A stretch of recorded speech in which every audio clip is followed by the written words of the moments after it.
Ever wonder where the capital A in Chick-fil-A came from? It started with grade A, top quality chicken. But we believed everything, not just the food, should be grade A. A is for all the little things we do to bring you our best every day. To me, the A in Chick-fil-A is a smile. I want to give the guests a little encouragement, maybe just a little joke that makes them laugh when they come through the drive-thru. Visit Chick-fil-A on Cherry Road in Rock Hill today. Proud supporter of Kingsmen Baseball. This is Scott Davis with Northside Baptist Church, and I'd like to share why we're honored to support Kingsmen Baseball, especially in light of a culture that produces young men capable of unthinkable violence and incredible apathy. It's so encouraging to help an organization that teaches young men character through the great game of baseball. Add to that our shared convictions that the surest way to success and significance is through a living relationship with Jesus Christ, and you've got a winning combination on the baseball diamond, in the boardroom, or wherever God calls these young men. At Olive Garden, our cheese will make you melt and leave you bubbling with joy.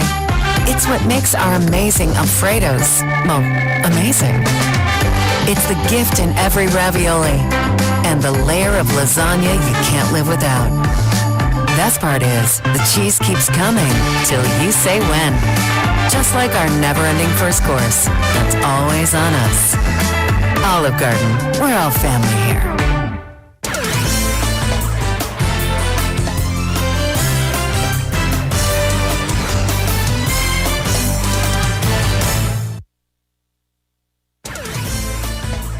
Kingsmen Baseball is on the air. Fly ball, center fielder on the run. He can't get to it. That's going to roll to the wall. It'll be extra bases. High fly ball, deep left. That thing is smoke. You got to have a passport to catch that. Kingsmen Baseball is brought to you by Chick-fil-A, Cherry Road, Rock Hill. Outback Steakhouse, no rules, just right. Rock Hill Coca-Cola Bottling Company, open happiness. Olive Garden, when you're here, your family. Planet Fitness, home of the judgment-free zone. And by Substation 2, Cherry Road, Rock Hill, across from Winthrop University. Slice, slice, slice, garden, garden, garden. We'll take a look at today's game, bring you the starting lineups, and hear from Kingsman Baseball head coach Joe Hudak on the Kingsman Baseball pregame show. Now, here is the radio voice of Kingsman Baseball, Stephen Stone. Well, thank you, Jackson Taylor. I'm one of the radio voices of Kingsman Baseball. I'm joined by the other voice of Kingsman Baseball, my new best friend and, of course, partner in our first road game of the season for 2026. Griffin Leonard is with me, but let's go back to last night, the friendly confines of York Comprehensive High School. You want to have a big opening night? Kingsman had a big opening night. You want to have a limit on how many guys you got to bring in to throw the baseball from the mound? We did that, 2 pitchers. You want to get runs. You want to be aggressive on the bases. We did all those things, and as Joe Hudak is going to tell us in just a moment, the coach himself, that it was pretty much as close to a complete game as you could get, Griffin. Yeah, pleasure to be here with you as always, Stephen. And yeah, it was a statement win to start the season last night at York Comprehensive. 10-0. You can't ask for a whole lot easier than that. The Kingsmen got it done against the Corn Dogs with easy offense early. They got a lot of hits, were aided by a couple of errors, and then, of course, on the mound, lights out from Micah Irving and Willow Shields. Just 4 hits all night for the Corn Dogs, and the Kingsmen, who have a standard of success here in their schedule across the Carolinas, certainly have started 2026 on a good note. Well, they certainly have, and now they're taking the act on the road. We've come down to the friendly confines of Lexington County Baseball Stadium here, home of the Glowfish, but tonight we'll face their alter egos, if you will, the Glowfish, Glowfish, who we just got their roster moments ago in the starting lineup, so we're ready to do a broadcast. But always a great time when we come down here. These folks just roll out a red carpet for you and I, and the Kingsmen in general, it's nobody's business. We don't get treated this well anywhere else, but I mean, they've got it down here. This is a well-run organization, a beautiful state-of-the-art facility, plenty of parking. The people are always smiling, and they love their baseball here in Lexington. That's for sure. It's a great crowd here tonight at Lexington County Baseball Stadium. They had a charity softball game that I'm sure we'll talk a little bit more about later on in the broadcast. before, so everybody got settled in their seats a little bit early. The concourse is active, and both teams getting ready on the field right now. Hopefully the game lives up to the expectations of those probably in the around 1,000 maybe that are here to watch tonight's game. Yeah, and it is USO night here at the ballpark, which we were here for last summer, and have the privilege to be back for here tonight. So it's going to be a great time. It always is when we come to Lexington County, South Carolina, just about 35 miles or so to the west of our state capital of Columbia. But tonight it's the Kingsmen and the Glowfish. We'll step aside. We'll come back. We will get the thoughts of a very happy head coach, Joe Hudak, when we return on the Kingsmen pregame show on the Kingsmen Baseball Network. Attention fans, Planet Fitness is proud to team up with Kingsmen Baseball where strength meets sportsmanship. Whether you're hitting home runs or hitting the gym, Planet Fitness has everything you need to stay game day ready. With tons of equipment and memberships starting at just $15 a month, it's the perfect place to stay strong, stay motivated, and stay in the game. Planet Fitness, because we're all strong on this planet. Proud sponsors of Kingsmen Baseball. Welcome to Substation 2. Why did you slap me? For being fresh. I wasn't being fresh. No, your sandwich is so fresh. Well, we do slice everything fresh to order. Now what can I have for dessert? Now look who's being fresh. Ow, okay, I deserve that one. This is Charlie Ruffalo. Everything we do is fresh, fresh, fresh. Our bread is fresh out of the oven. Our meats and cheeses are cut fresh right in front of your eyes. We garden each sandwich just the way you tell us across the counter. That's why we're the best. Substation 2, Cherry Road, across from Winthrop. And we're back with breaking news. The new Coke Zero Sugar might be the best Coke ever. That's right, Jim. With an improved taste and 0 calories, make sure... Jim. Ooh, yes, this tastes like the best Coke ever to me. We're on the air. I need to try it first. With zero sugar and now even more delicious, is the new Coca-Cola Zero Sugar the best Coke ever? Find out for yourself. Distributed by Rock Hill Coca-Cola Bottling Company.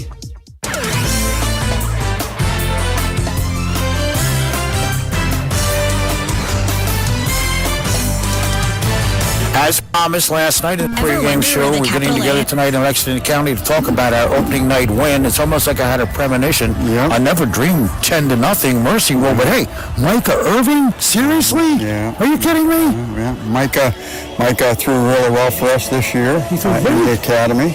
Last night was probably the best he's thrown all year as far as, command.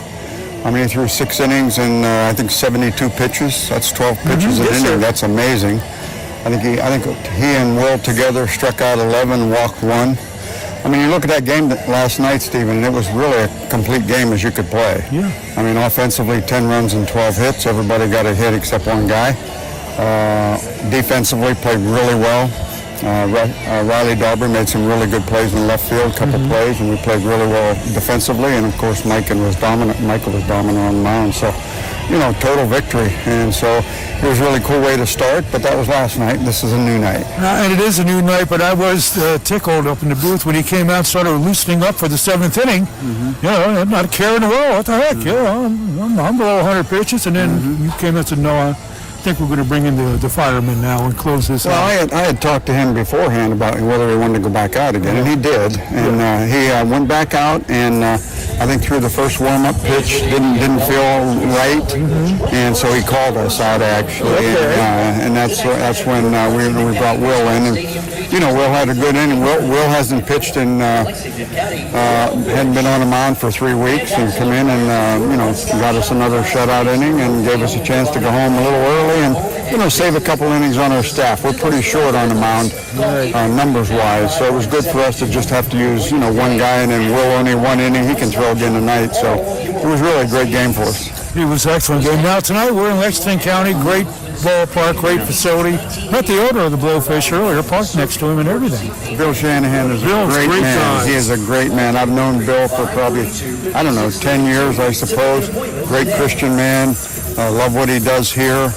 He runs this program the right way and runs it to serve Christ. And so really happy we love coming down here. Oh, it's always great. Now, tonight, we're taking on the Glowfish. That's where the G is in George. Glowfish. Yeah. And we know nothing about them. Well, they have 2 teams down here. Most of the CPL teams have a lot of guys on their roster. They'll bring in 30 or 40 guys, right? And, in order to get all of them a chance to play, they have 2 teams. And, most of the teams in the CPL are in it to make money, right? So they want to have as many home games as they can. So the Glowfish, their number 1 team, is on the road tonight playing, I think, in Macon, Georgia. And so when the Glowfish is away, the Glowfish play here. And so, we're just happy to come down and play anybody. We love playing anybody. And so, the Glowfish is, these are the guys that's probably not their main guys. Usually we might see one of their good arms or something like that. But it's still going to be really good competition. They're good college players. So it's going to be another good game tonight. We're going to see a familiar face tonight, but on the other side, Vincent Santostefano. Yeah. What happened there? Well, I talked to Vince. I said, "Hey, Vince, come on back and play with us again." He had a good year at Barton College, right. And he said, "Coach, I can't play. I got to get a job." And then I found out on the way down that he's playing for these guys. But he was telling the truth. He's only playing on weekends. Right. He has a full-time job during the week, and he's just playing on weekends. So we had a good talk. Gave him a hug, and we talked for about 15 minutes down while we were hitting. Vince is a great kid, Excellent, just unbelievable young man, and he played for us for 2 years. And we certainly wish him the best every other game that he plays except tonight. Yeah, well, tonight he's not going to be. He's the enemy tonight. Well, exactly. I mean, we're not going to snarl when we say his name or anything. We'll show the respect. His mom's a sweet lady. I met her last season, so I don't want her mad at me. His parents are great people, and they're going to be here tonight. We're looking forward to saying hi to them. Yeah, well, then we will behave ourselves. I'll keep Griffin in line, too. Please. Well, Coach, who you got starting tonight? Aiden Bisbano's on the man for us. Aiden's played for us the last 2 years. Played at Mount Olive this year, graduated from Mount Olive, and he was a reliever. He was a closer for them, but he's starting for us now, trying to get him stretched out. He's got a really good arm, 90 to 93. He struggled this year throwing strikes. So hopefully we can get him under control tonight. And if he throws strikes, he's really good. And if he doesn't, then he struggles. And so hopefully we can get him throwing strikes tonight. But great kid as well. Got baptized in the Dominican 2 years ago. Came to Christ with us, and so really happy with him. And he wanted to play another year for us. Heck, he can play next 5 years if he wants. He's like a son to me for sure. I was going to say, let him drive the bus if he has. That's right. Whatever. He drive me down here. I don't mind. All right. All right. Well, Coach, listen, good luck tonight. We'll look forward to talking to you Tuesday night back home about a win on Saturday night. There you go. Hopefully you're right again tonight. Thanks, I hope Steven. so. Thank you, Coach. Coach Joe Hudak on the Kingsmen pregame show. We'll step aside, take care of some business. As always, come back with tonight's starting lineups. First pitch is on the way from Lexington County, South Carolina, and Lexington County Glowfish Stadium. It's the Kingsmen and the Glowfish. They're next on the Kingsmen Baseball Network. Ever wonder where the capital A in Chick-fil-A came from? It started with grade A, top quality chicken. But we believed everything, not just the food, should be grade A. A is for all the little things we do to bring you our best every day. To me, the A in Chick-fil-A is a smile. I want to give the guests a little encouragement, maybe just a little joke that makes them laugh when they come through the drive-thru. Visit Chick-fil-A on Cherry Road in Rock Hill today. Proud supporter of Kingsmen Baseball. This is Scott Davis with Northside Baptist Church, and I'd like to share why we're honored to support Kingsmen Baseball, especially in light of a culture that produces young men capable of unthinkable violence and incredible apathy. It's so encouraging to help an organization that teaches young men character through the great game of baseball. Add to that our shared convictions that the surest way to success and significance is through a living relationship with Jesus Christ, and you've got a winning combination on the baseball diamond, in the boardroom, or wherever God calls these young men. At Olive Garden, our cheese will make you melt and leave you bubbling with joy. It's what makes our amazing Alfredos, amazing. It's the gift in every ravioli and the layer of lasagna you can't live without. Best part is, the cheese keeps coming till you say when. Just like our never-ending first course, that's always on us. Olive Garden, we're all family here.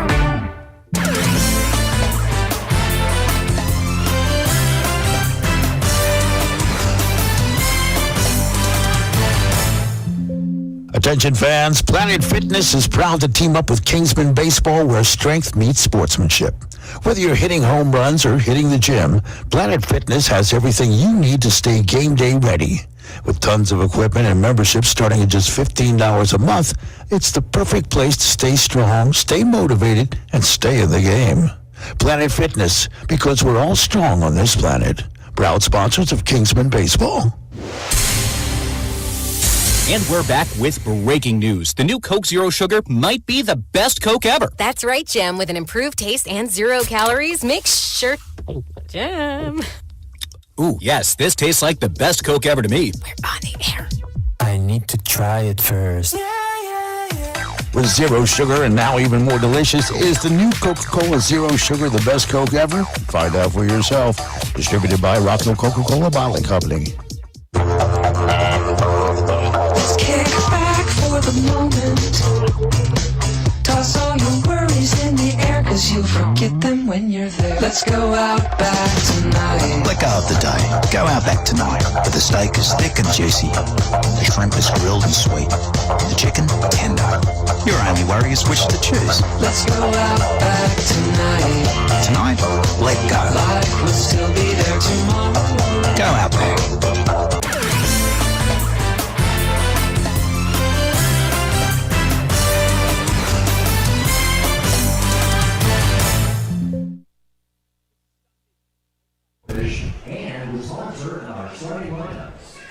Well, welcome back to Lexington County Stadium. Stephen Stone with Griffin Leonard. We've just had our national anthem, hence the extended break there, and we're certainly looking forward to Saturday night baseball here in Lexington County, South Carolina. And Griff, it should be a dandy. I mean, a festive atmosphere, great crowd on hand. I like it. Yeah, looking forward to it. It's always a good time, as we talked about in the pregame when we're down here. The Glowfish and now as well as the Blowfish put on a good show. Interested to see how tonight's matchup plays out after the way that the Kingsmen were playing last night, to see how they stack up against a team that's playing in front of their home crowd and a familiar face out in center field that you'll talk about more here in a second. We heard about him in the pregame with Coach, but it should be fun tonight. Well, it's going to be a lot of fun. So let's take a look at our starting lineups. Kingsmen are the visitors. And pretty much a carbon copy of last night's batting order. A few positions have been moved around. Caden McNeil will lead it off in left field, followed by the DH tonight, Riley Darby. Josh Jackson is the center fielder batting third, followed by Alan Benhart, the right fielder. Brady Yarborough, the shortstop, hits fifth, followed by tonight's second baseman, Mason Ritzma. Davis Anders is the first baseman, followed by Gino Lazari in the number 8 hole at second base, and number 9 man is Christian Burney.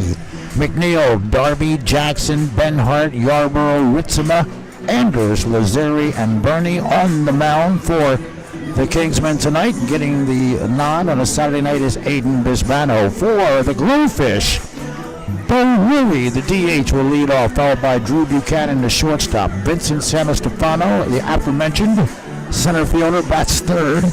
Trad Burton is the left fielder hitting cleanup, followed by Trevor Garner, the right fielder. Toby Subaraski, that's how I'm going to say it, is catching tonight, followed by Maddox Free, the third baseman. Tucker Bryant is at second, batting eighth, and Tyler Neese, the first baseman, bats ninth. And here is Griffin Leonard. Ashley Powell on the mound for the Glowfish. He throws his first pitch of the ball game. It's chopped to third. McNeil down the first base line, and he's going to beat it. The throw sails into right. McNeil will get credit with the base hit because he would have been there either way. It's a leadoff single for the Kingsmen. He beat out an infield single to start last night's season opener, and now he starts off the game in a similar fashion on the very first pitch. And it was a tough play for the third baseman, Christian Burney, to make. Griff. He had to go to his left there and backhanded, and then throwing across the diamond off balance. So against the speedster. Of course. A lot to ask, and now we'll see if McNeil, who didn't steal a base last night, if he can tag one at some point. First pitch to Darby is popped up foul. Third base side and out of play. It's 0-1. Darby hitting from the left-hand side.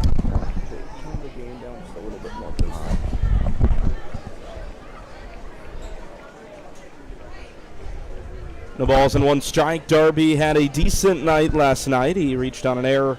He had a hit, as did 8 of the 9 Kingsmen. There's McNeil. Throw down to second is high and didn't have much of a chance. So Borowski's throw to second is not in time to get McNeil, and it is Caden's first stolen base of the season.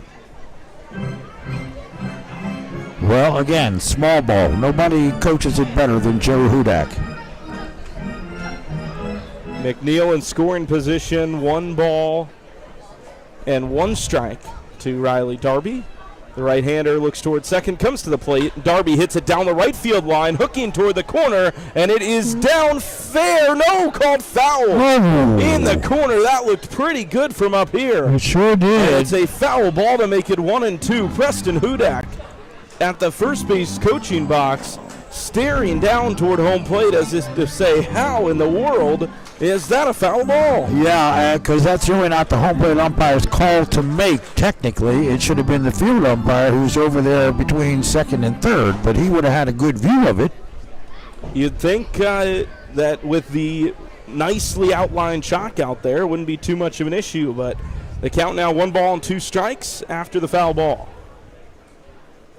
Grounded foul again off the bat of Darby, and it stays 1-2. Drew hanging tough. Good to see some hard contact from Darby, one of the newbies to this Kingsman order. We talked about him a little bit yesterday. He is not in the field. He was in left, had a really nice game in the field last night. He is the designated hitter batting for the pitcher Bisbano. Another 1-2, and that is outside on the spinner. 2 balls and 2 strikes.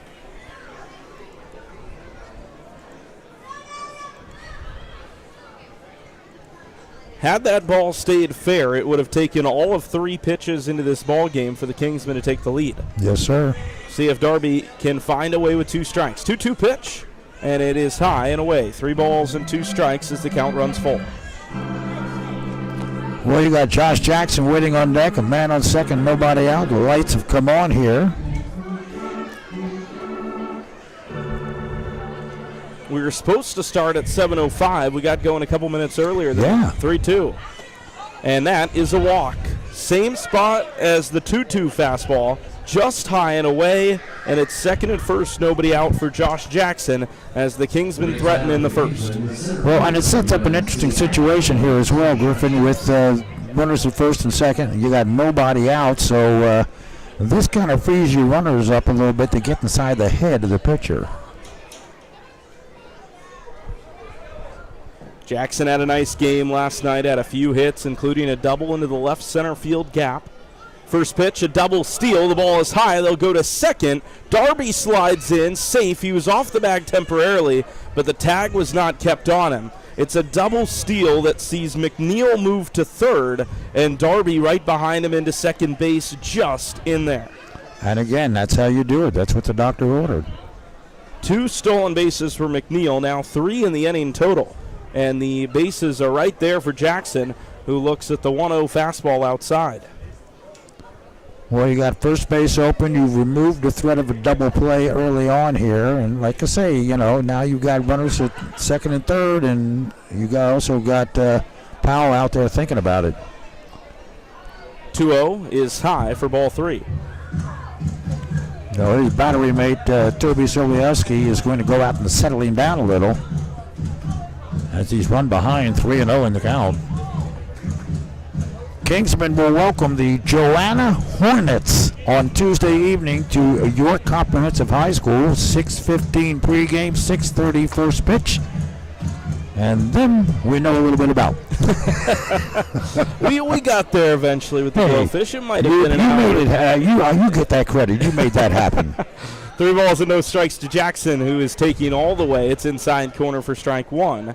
He can be an intimidating figure, ladies and gentlemen. Imagine a hulking young man there standing in front of you demanding a lineup in your dugout, and you're the only guy in there with him. I need 9 names. That's all I need. That's 3-1 pitch. Jackson fouls it off to the screen. You can make them up if you want. Just give me 9. Anybody thinks that we don't have a good time is sadly mistaken.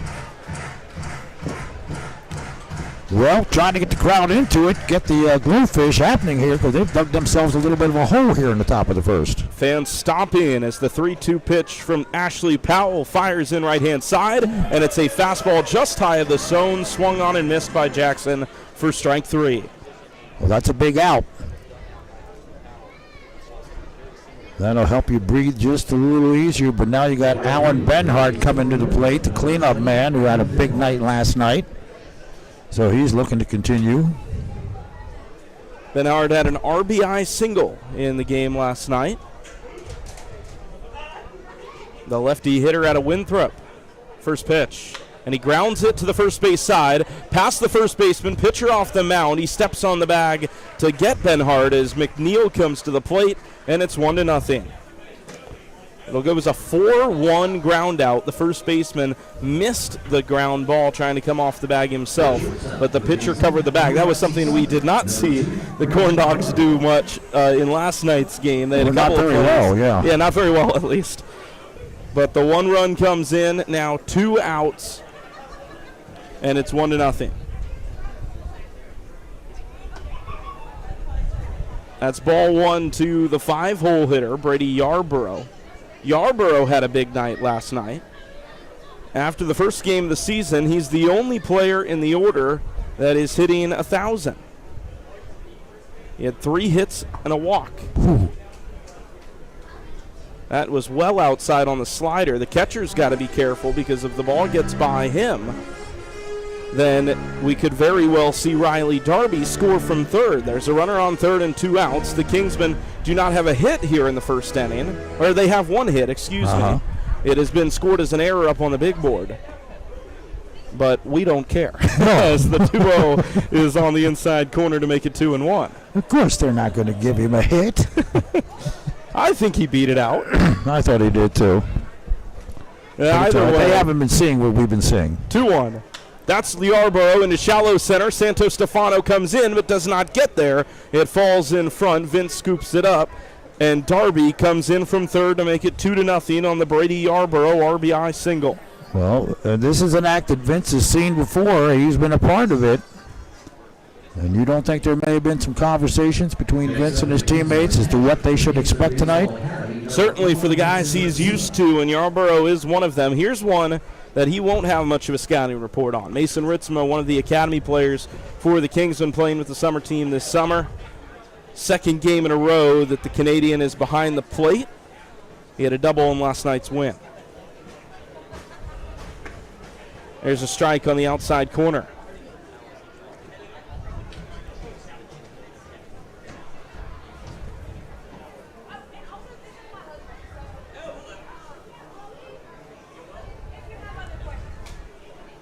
Oh, 0-1.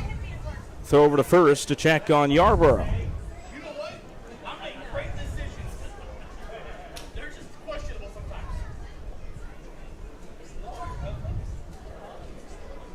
Still 0-1, 2 outs as the Glowfish try to get out of this first inning. Delayed steal, throw down on one hop towards second. The tag is in time to get Yarborough, who, despite it being a delayed steal, it did seem like he was a little late getting to second anyway. Yeah, that's exactly right, and it was an easy put out for the catcher to the second baseman, and that'll slam the door. 2 runs in the first for the Kingsmen. We'll be right back as Bisbano takes the mound right here on the Kingsmen Baseball Network.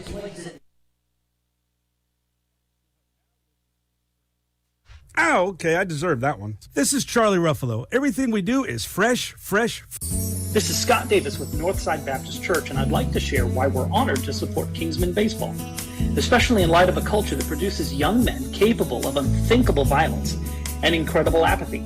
It's so encouraging to help an organization that teaches young men character through the great game of baseball.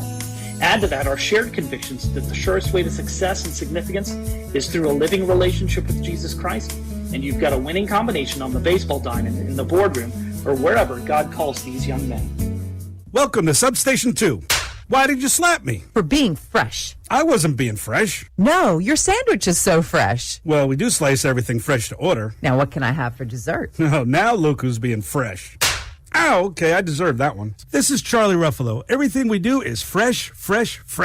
Our bread is fresh out of the oven. Our meats and cheeses are cut fresh right in front of your eyes. We garden each sandwich just the way you tell us across the counter. That's why we're the best. Substation 2, Cherry Road, across from Winthrop.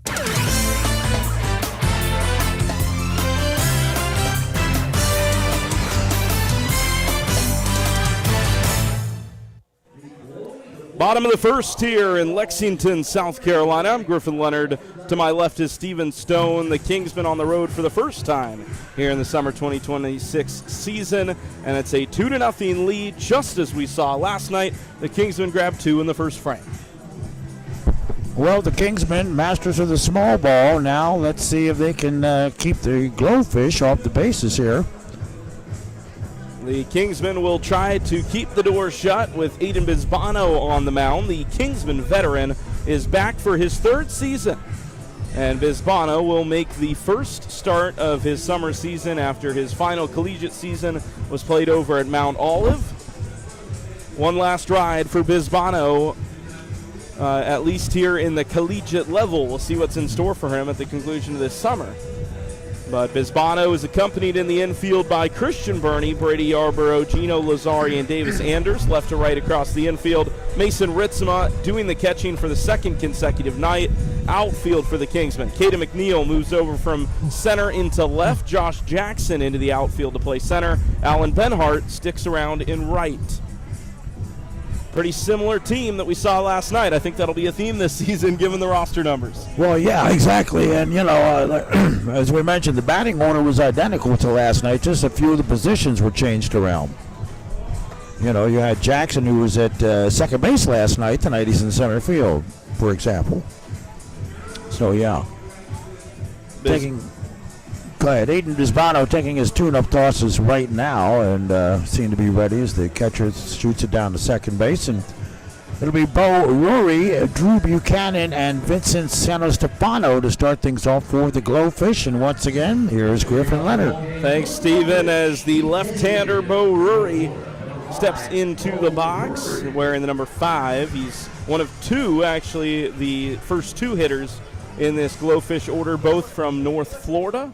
And the D1 left-handed hitter steps in to face Bisbano.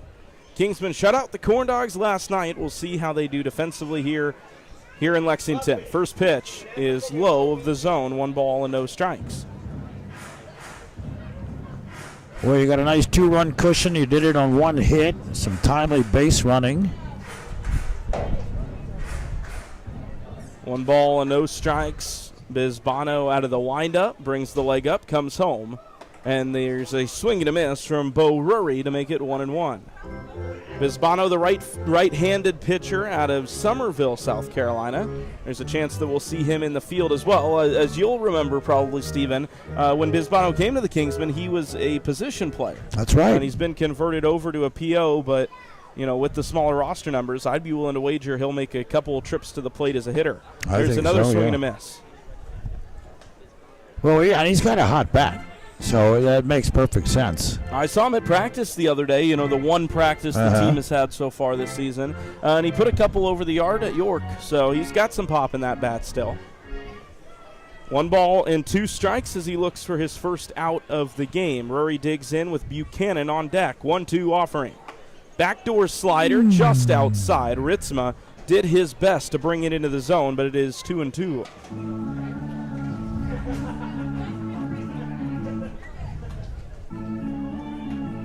Fifth pitch of the game here for Bisbano. Micah Irving last night on the mound kept his pitch count down nicely.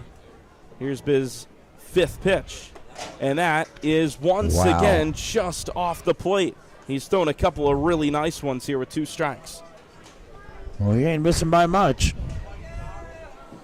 Drew Buchanan, the shortstop, on deck, ready to hit after his North Florida teammate. 3 balls and 2 strikes as now the Glowfish look for their first base runner. 3-2. And there's a swing and a miss as Bisbano gets the strikeout for out number 1 here in the bottom of the first. It's hard to lay off a high fastball. They chase it every time. Bisbano was so good at winning those battles with 2 strikes last summer. He had a ton of strikeouts. Primarily, it kind of depended on the game and the part of the season, but he made quite a number of relief appearances last year in some high-leverage spots. I think this year, we're planning, at least, I'm expecting to see him more in a starting role. He's primarily out of the bullpen for Mount Olive this season. 1 out, Buchanan takes the slider outside and low for ball number 1.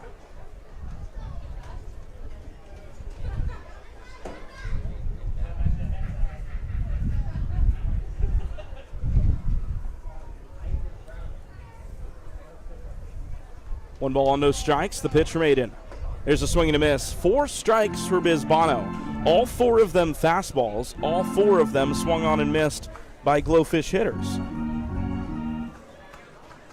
You can put it over the plate if they can't catch up to it. That's right, and I like what I'm seeing so far. 1 ball and 1 strike. Bisbano kicks the leg up and slides to the plate and misses just outside, 2-1. No pitch velo up on the right center field video board, which I will admit is slightly disappointing. I was curious to see what he's sitting these days. They don't have their speed gun out tonight, huh? Yeah, he told me mid-9s, but I'm going to need to see it to believe it. 2-1. There's a pop-up, foul, first base side, and over the fence out of play toward the hot dog stands. 2 balls and 2 strikes.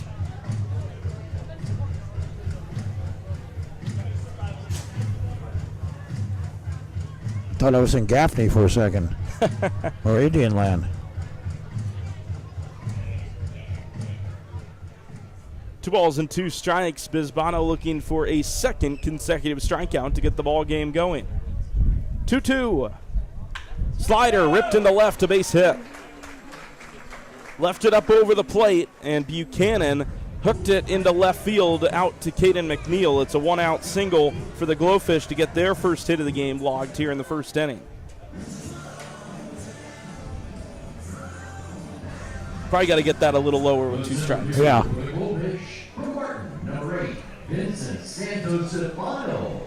So you can probably hear it over the loudspeakers here at Lexington County Baseball Stadium. Vincent Stefano announced his first at-bat against the Kingsmen, the 2-year member of the black and gold. He fouls off the first pitch fastball to make it 0-1. Haven't gotten the chance to see Vincent, but I know as Coach Hudak said, he got the chance to talk to him pregame, and it sounds like he's been enjoying his baseball. Had a good year at Barton.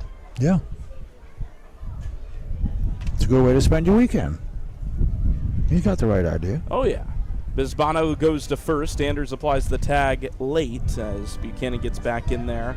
So if you didn't join us for the pregame, I guess Coach Hudak had asked Stefano to come back. He had said that he was going to focus on getting a job for the summer, and it sounds like the situation is a full-time job during the week, and then he plays here in Lexington during the weekend. So it works out pretty nicely for the center fielder. There's a high fastball to make it 1-1. Nice bit of deception by the base runner at first, which caused Bisbano to break his concentration for a moment. Buchanan took a short step toward second and then put on the brakes pretty quickly. See if Ritzma gets tested here in the first. 1-1. Bisbano once again leaves it high. 2 balls and a strike. Mentioned it earlier, the Kingsmen did not allow a run yesterday. They got out of a couple jams, you'll remember. A couple of runners in scoring position. They had that triple. Yeah. And then stuck that runner at third base the rest of the inning without him coming in to score. Irvin, as good as he was, he did have to fight through a couple of jams, but Mr. Houdini got himself out of it. And he was masterful in the process. Looking forward to hopefully seeing Micah pitching for the Kingsmen again soon. 2 balls and 1 strike. Bisbano on the mound here in game 2. He goes to first again. This one a little closer, but once again Buchanan safe. Full order for the home team. Rory, Buchanan, Stefano, Burton, Garner, Sabrowski, Free, Bryan, Neese, and then Powell on the mound. Bisbano really taking care of Drew Buchanan over at first, as that is, I believe, the 3rd time he has gone over that direction. Davis Anders getting to work in that first base glove. A couple of Kingsmen veterans playing catch. This time he'll go to the newbie. 2-1 to the batter, Stefano. Ritzma catches it low. It's 3-1.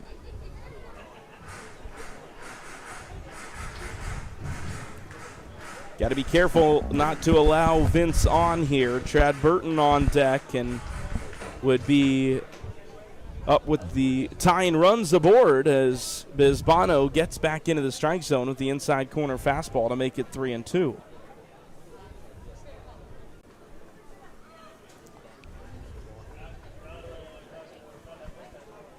A Up to 16 pitches now for Aiden Bisbano.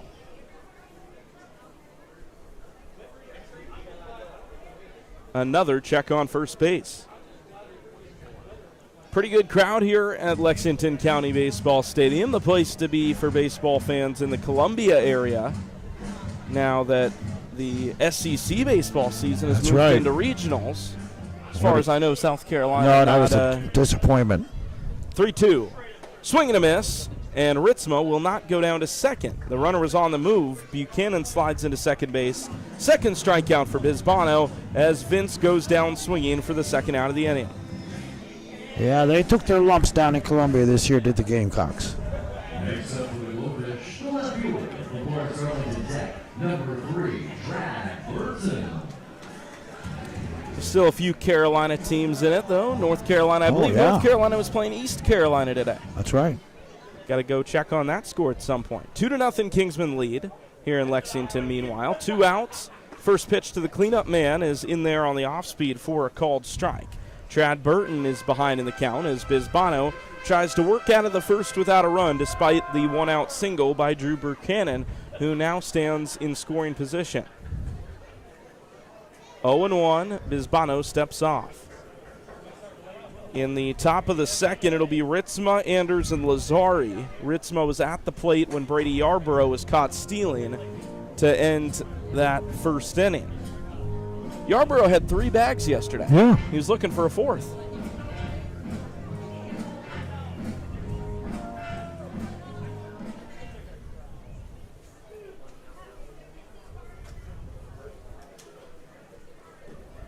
Oh and 1, 2 outs. Lazari a couple steps towards second.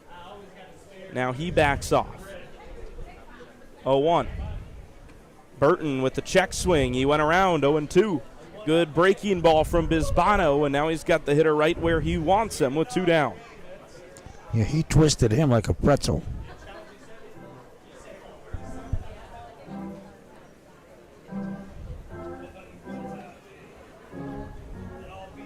Oh and 2 for Bisbano. 2 strikeouts already in the inning. He slides home, and the slider poked foul and out of play. Are you a soft pretzel or a hard pretzel guy? I'm both, actually, but I do like a good soft pretzel. Yeah, good ballpark pretzel. Yes, sir.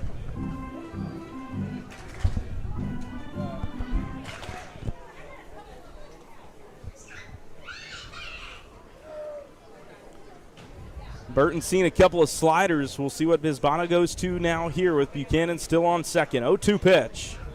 Popped him up. Ritzma into foul ground toward the netting, and it is out of play. Escapes the glove of the catcher, and the inning resumes. We had everybody to our right just kind of looking up. Off the bat, of course, the catcher's going to give that a chase, but every ballpark, there's a different amount of foul ground. I would wager that there's not a whole lot of ballparks that would keep that one in. No. It ended up carrying toward the back row of the seats. 0-2 with 2 away. Bisbano's pitch is high and to the backstop. It was a 2-seamer that ran toward the hitter, and I think it ended up over his head. It went all the way to the netting, and Buchanan goes to third. Well, wild pitch.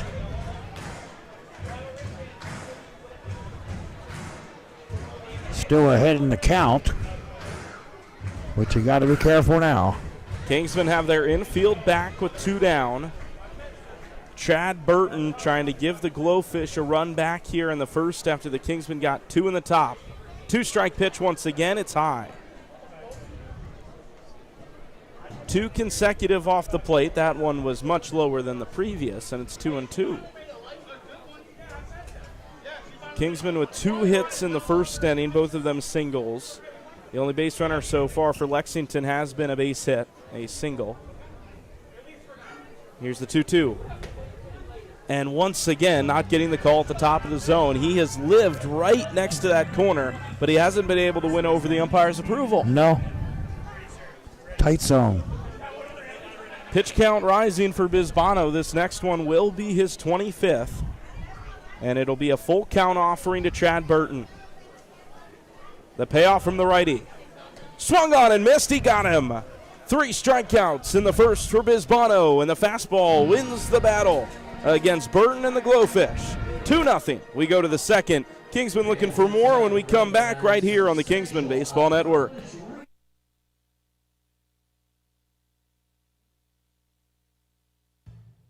Ever wonder where the capital A in Chick-fil-A came from? It started with grade A, top quality chicken. But we believed everything, not just the food, should be grade A. A is for all the little things we do to bring you our best every day.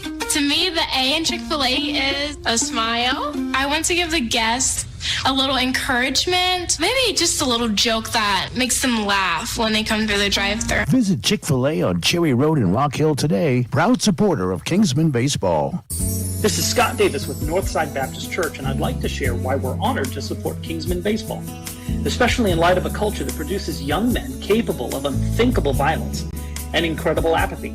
It's so encouraging to help an organization that teaches young men character through the great game of baseball. Add to that our shared convictions that the surest way to success and significance is through a living relationship with Jesus Christ, and you've got a winning combination on the baseball diamond, in the boardroom, or wherever God calls these young men.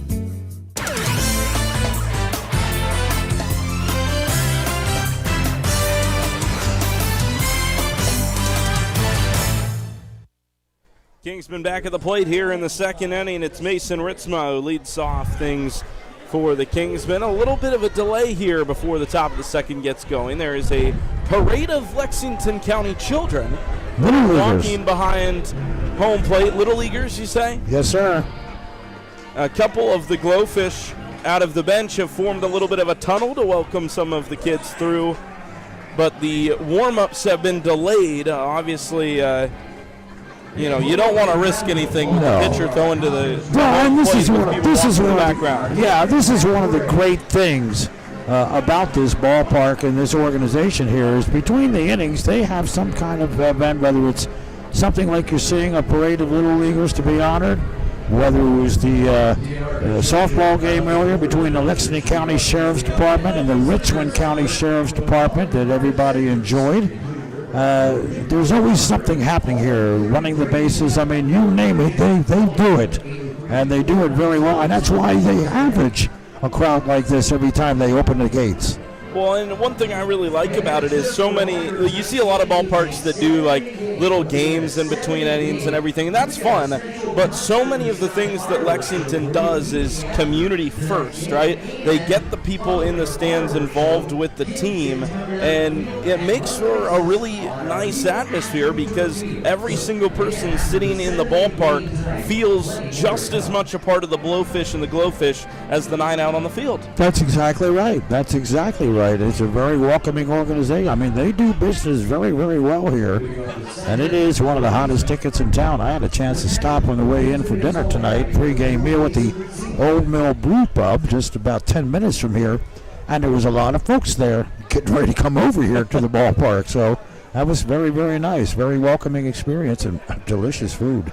I bet. I'm jealous. Second inning begins with a fastball to Ritzma that's tagged down the line, hooking toward the corner. Fair ball. It bounces once, hits the top of the fence, and goes over the fence. A ground rule double for the Canadian, and that's a good way to start the second inning as Ritzma is in scoring position with his second double in as many games. Well, and he only had to wait an extra inning to get that.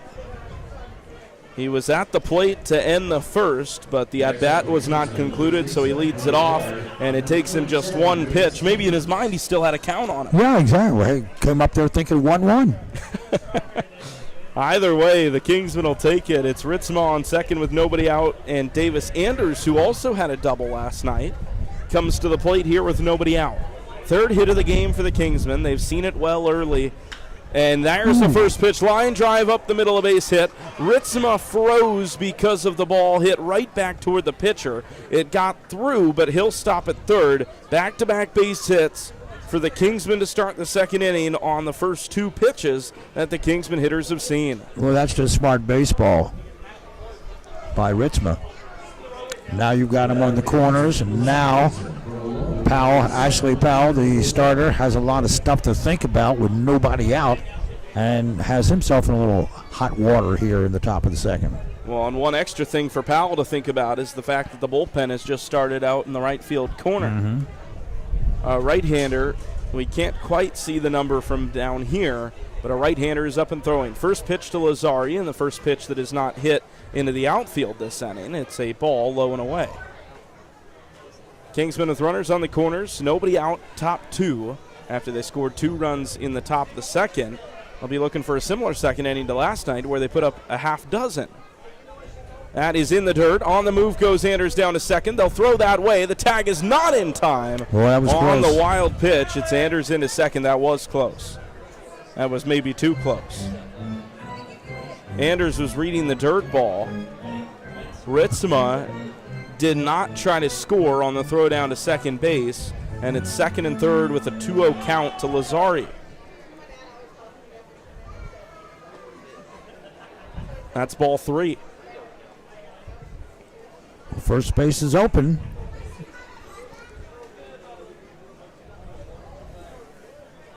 One more ball, and he'll be standing there as second and third await a potential chance to run. The pitch from Powell is on the inside half of the zone. A called strike to make it 3-1. Lazari once again in the 8th spot of the order. He was 1 for 3. He had a walk and a single. That single allowed him to come around and score. There's a ground ball towards second base. Fielded cleanly. Runner scores from third. Lazari out at first. Ritzema scores to make it 3-0. But he picks up an RBI for his troubles.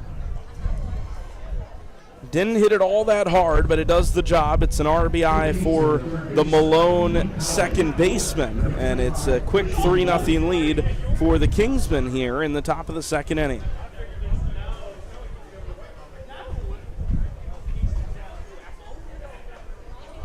First pitch to Bernie. He hits it to second base. Once again, the runner coming in as the ball is away from the second baseman, and Bernie's safe.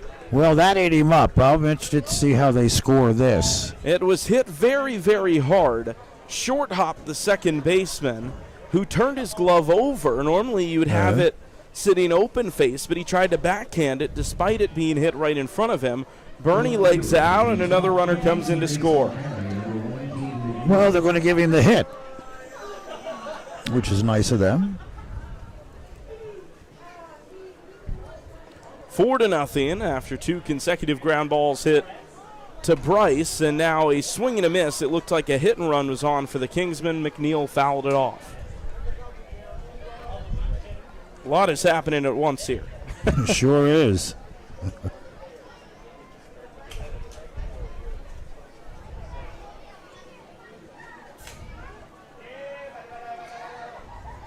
McNeil started off the game with a ground ball to the third baseman, legged it out for an infield hit. 0-1. Now he squares the bunt. That ball was fouled off, and it is now 0-2. I couldn't hear the sound of the bat from up here, and I was wondering if it was a live ball, but it was eventually called dead by the home plate umpire. 0-2.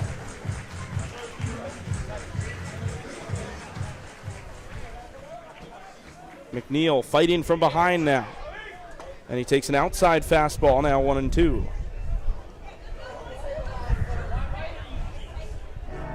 Three hits already in the inning for the Kingsmen. Another 2 runs. Gotta like what you're seeing from the offense here in the first couple of games this season.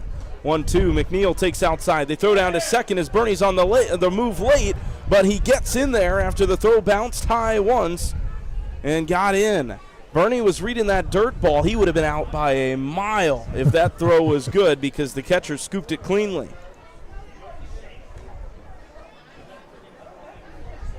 But he'll take that stolen base. 2 balls and 2 strikes, 1 out, and McNeil continues to fight. The pitch, fastball popped up, first base side, foul, and out of play toward the parking lot. McNeil still alive.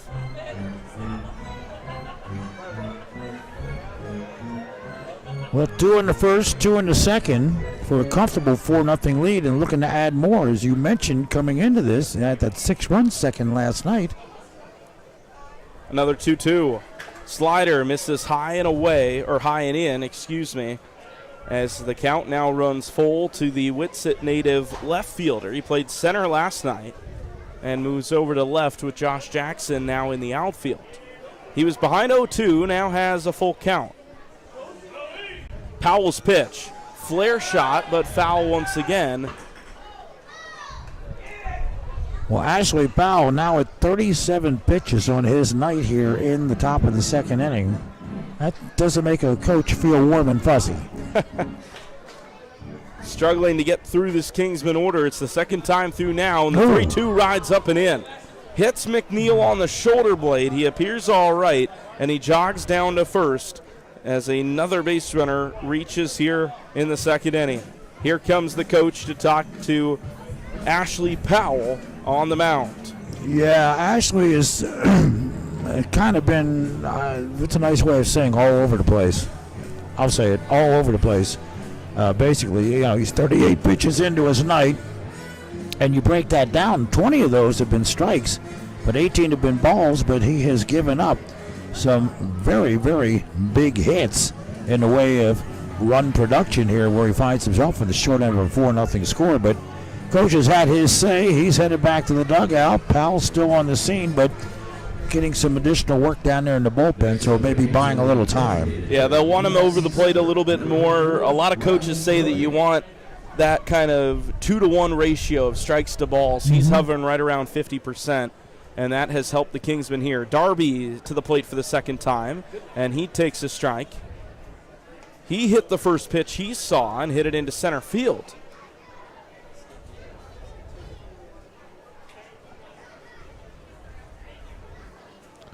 And then he'd score, and now he's having a conversation with Coach Joe, who saw something. The first baseman is still holding on Caden McNeil, even though there is a runner and a much slower runner in Bernie ahead of him. Darby hitting left-hand side. We'll see what he does here with the count 0-1. Breaking ball filters outside of the zone. It's 1-1. Leaves a bit of a hole there on the right side of the infield for him to hit through. Second baseman shaded toward the bag. 1 ball, 1 strike, 1 out. Darby digs in, the pitch from Powell. Darby skies it, back of the plate, and it is over the netting and hitting the overhang right above us. I didn't bring my glove, but we don't need to tonight. No, you don't need it. We're pretty well protected. Yeah, there's a screen in front of us, and if it gets over that, then, I don't know, we got 6 rows of fans there. Maybe somebody put their hand up or somebody brought a glove. I'll just jump behind you. There's not as much of me to cover you this year.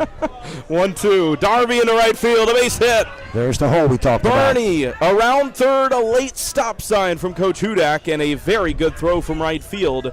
And that is a smart stop sign from Hudak with 1 away. It's bases loaded for Josh Jackson.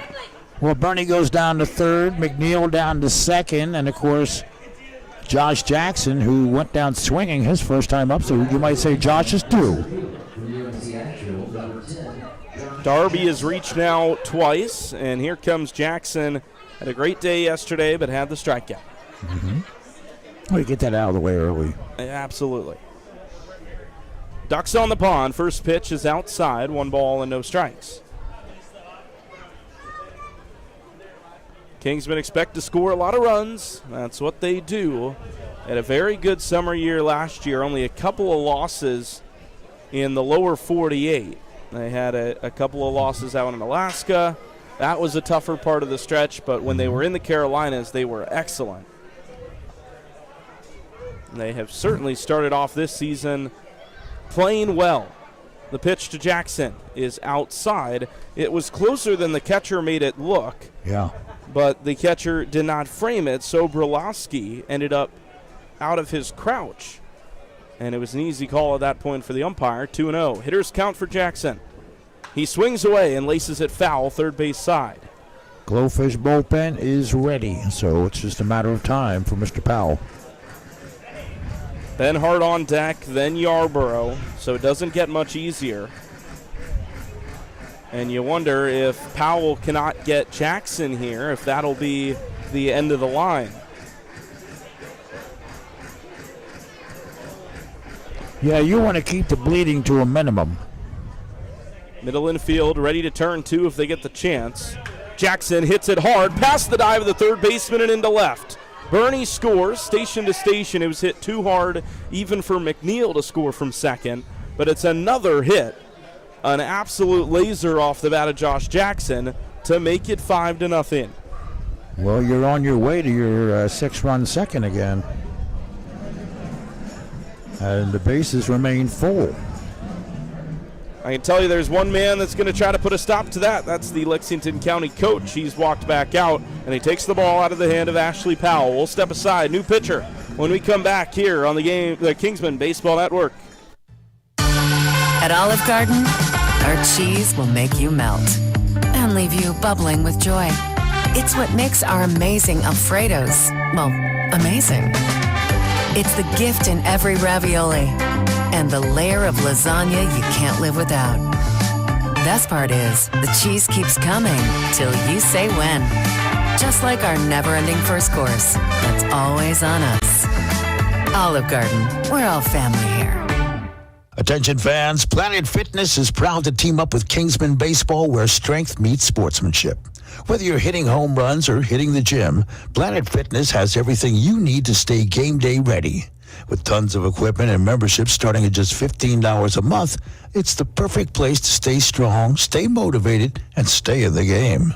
Planet Fitness, because we're all strong on this planet. Proud sponsors of Kingsmen Baseball.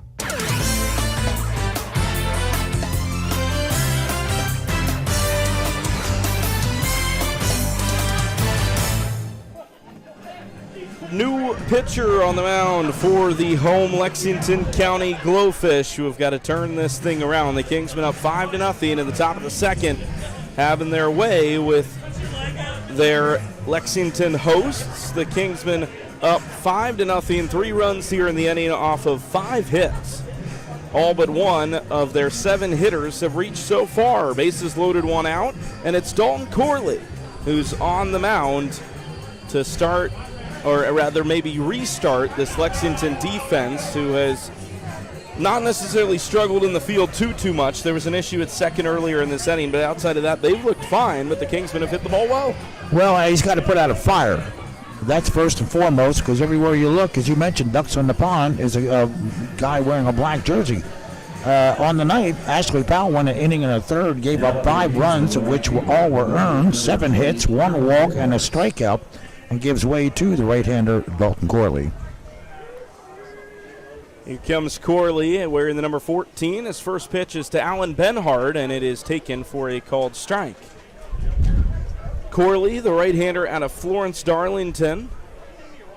The Flodar reliever relieves the North Greenville starter. Here's the 0-1. Benhard into right center. Santo Stefano will not get there. It is past him to the wall. Trouble here in Lexington. 1 run scores. 2 come in. Here's a third. Benhart standing up into third base. A bases clearing triple. There's the half dozen that we talked about. It's 8-0. And you might as well go ahead and pronounce it. That could be the dagger early in the top of the second inning. Impressive show at the plate for the Kingsmen. The second straight game that they have had 2 runs in the first and 6 in the second. And Benhart puts it perfectly into the gap. Vince Santostefano couldn't get there, and it is now Brady Yarborough to complete the trip around the order. There's a slider low. A 9th man of the inning, you're right, coming to the plate. We saw this last night.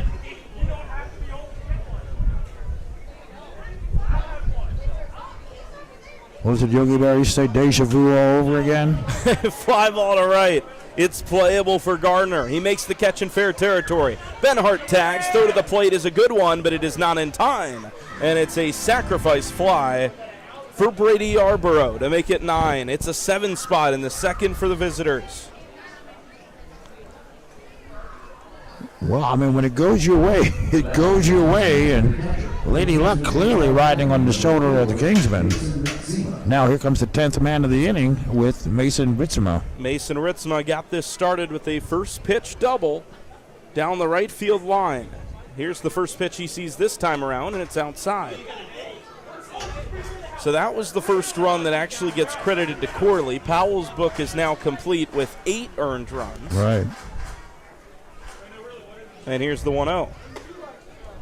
Now 2 balls and no strikes. Bases are clear for Ritzema.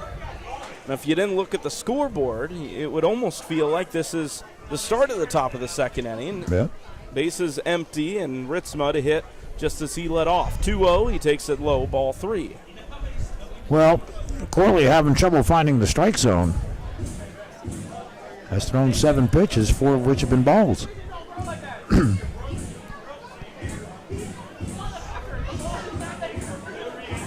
3-0, and a 4-pitch walk to put Ritzema aboard. Well, we'll wait and see if they start getting that Glowfish bullpen back up and throwing again, but they're sort of in a similar situation numbers-wise as we are with a limited roster here tonight. Runner on first, 2 aboard, or 2 out rather. 1 aboard. Davis Andrews at the plate. He singled earlier in the inning. He takes a swing and hits it down the right field line, but into the Lexington County bullpen. 0-1.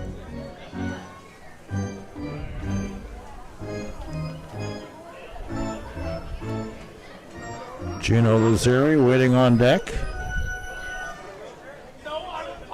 And we'll see if he gets a chance to hit here in the second. Already, as that ball's outside, 1 ball and 1 strike.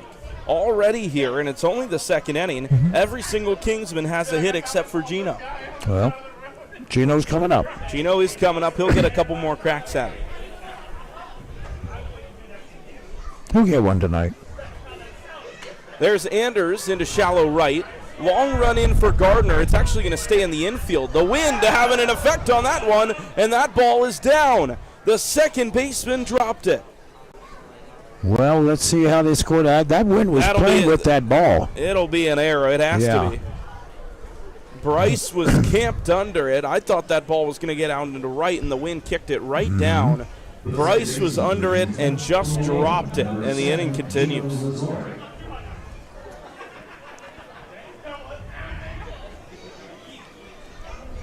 Just the way that this inning has gone for Lexington, it will not end. Ritzema advanced to third on that last play. Now a ball outside to Lazzari. So it's corners with 2 out. The Kingsmen have scored 7 runs here in the top of the second. It's 9-0 here on the Kingsmen Baseball Network. I'm Griffin Leonard. Steven Stone's to my left. Thanks for joining us tonight from Lexington, South Carolina.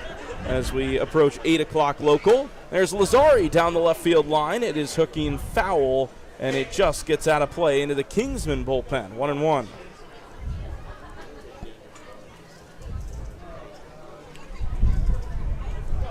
Aiden Bisbano watching from the dugout with the hat off. He is just taking it all in.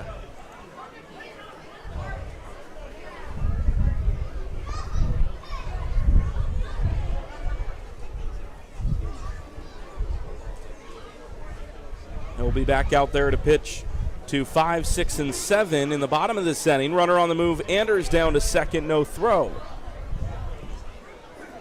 I tell you, the catcher is getting quite a workout for the Glowfish. 2 balls and 1 strike now. We'll say Anders advanced on the wild pitch as it was in the dirt. 2 balls and 1 strike. 2 in scoring position for the Kingsmen, who look to get into double digits here in the first 2 innings of the ball game. 2-1. Lazzari toward the shortstop, right at him, and the lineout ends the frame. He hit it hard, folks, but it was right at the shortstop, Drew Buchanan, and the inning is finally over. 7, a touchdown for the Kingsmen in the second inning. It's 9-0. Bisbano back to the hill, and we come back on the Kingsmen Baseball Network. Kick back for the moment.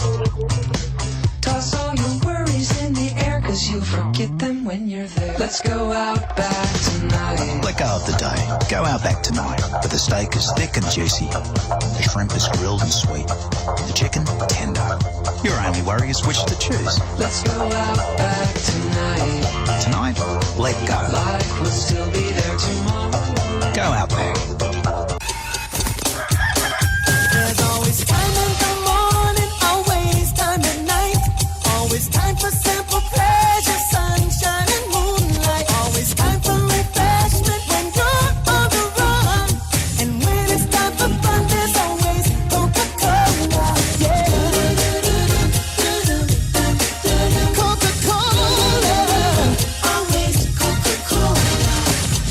Distributed by Rock Hill Coca-Cola.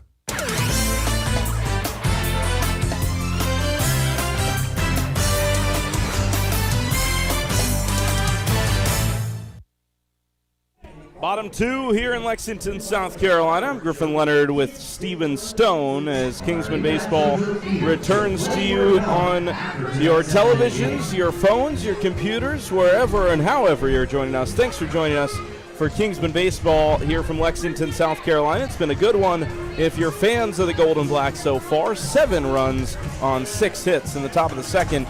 If you just missed it, there is a rewind feature, but don't go back until the show's over. You don't need to do that. Yeah, Kingsman up 9-0, and Bisbano back on the mound to face Garner, Sobrolowski, and Free. 6, 7, and 8 hitters for the Glowfish who are just trying to find their way. I mean, they have just had some tough luck here tonight. That was a long top of the second. Yeah. Well, we're almost an hour into this. We are. First pitch was at 7:02. I got 7:55 right now, so we're about 6 or 7 minutes away from the 1 hour mark as we go to the bottom of the second. We are certainly getting close. The Kingsmen, of course, they'll be happy with some big innings offensively, but at the same time, they got a 2-hour bus ride. I do too, back to Gastonia after Oh, that's this. right, yeah.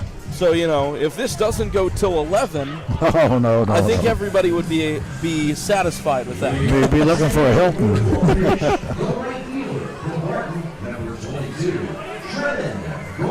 So here is the 5 spot. Trevin Garner, the right fielder, leading things off for the Glowfish, who had a single against Bisbano in the bottom of the second, but could not score him.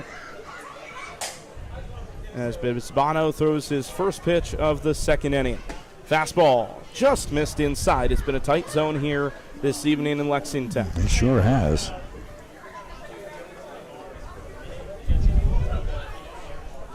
One ball, no strikes. Bisbano back into the windup and his pitch home. Outside corner gets the call to make it 1-1.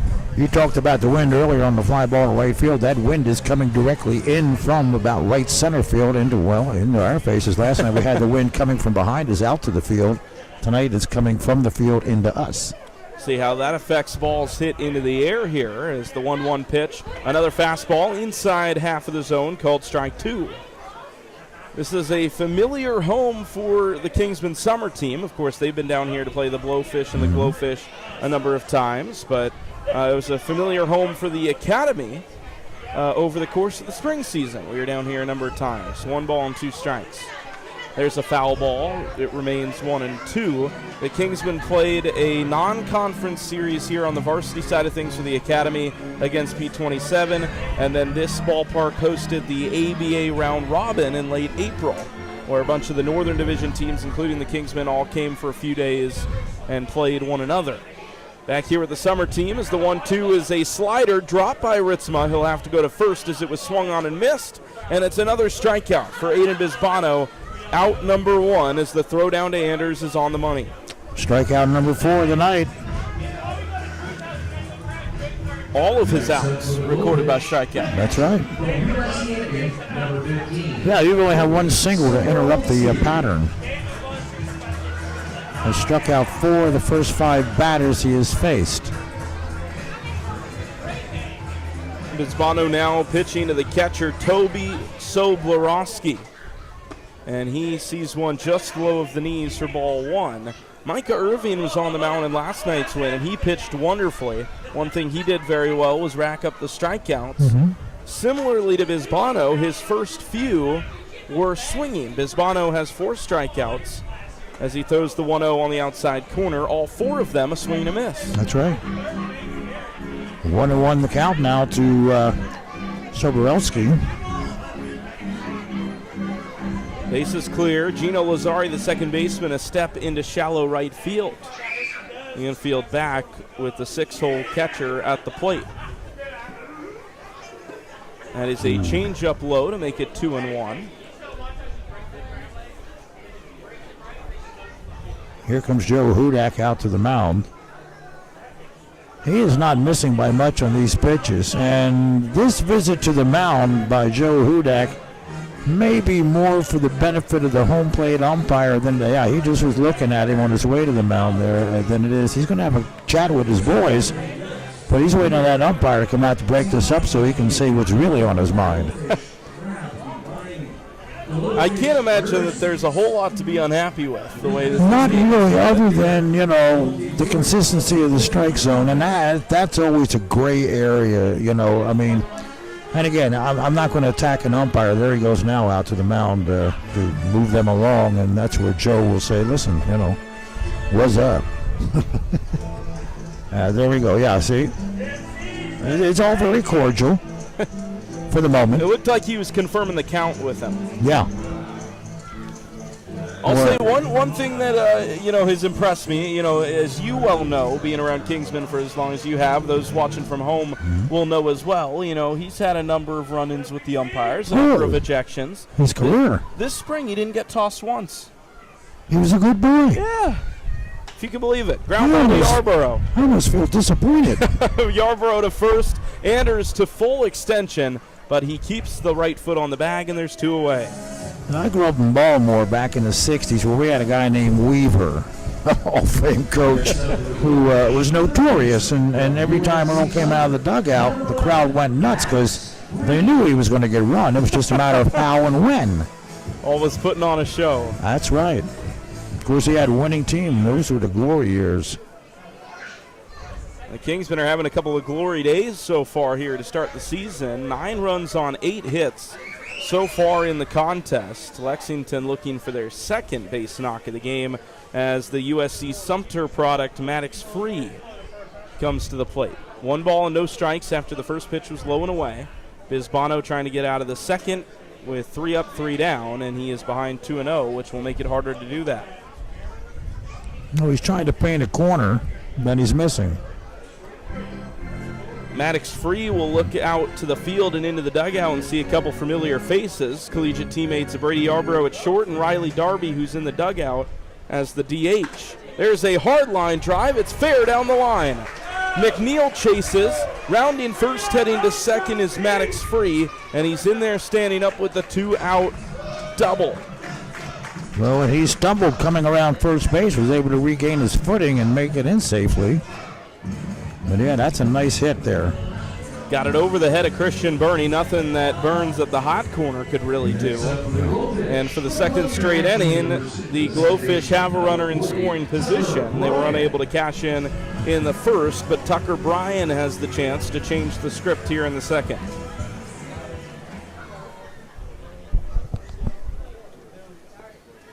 First pitch, low and away, 1 ball and no strikes.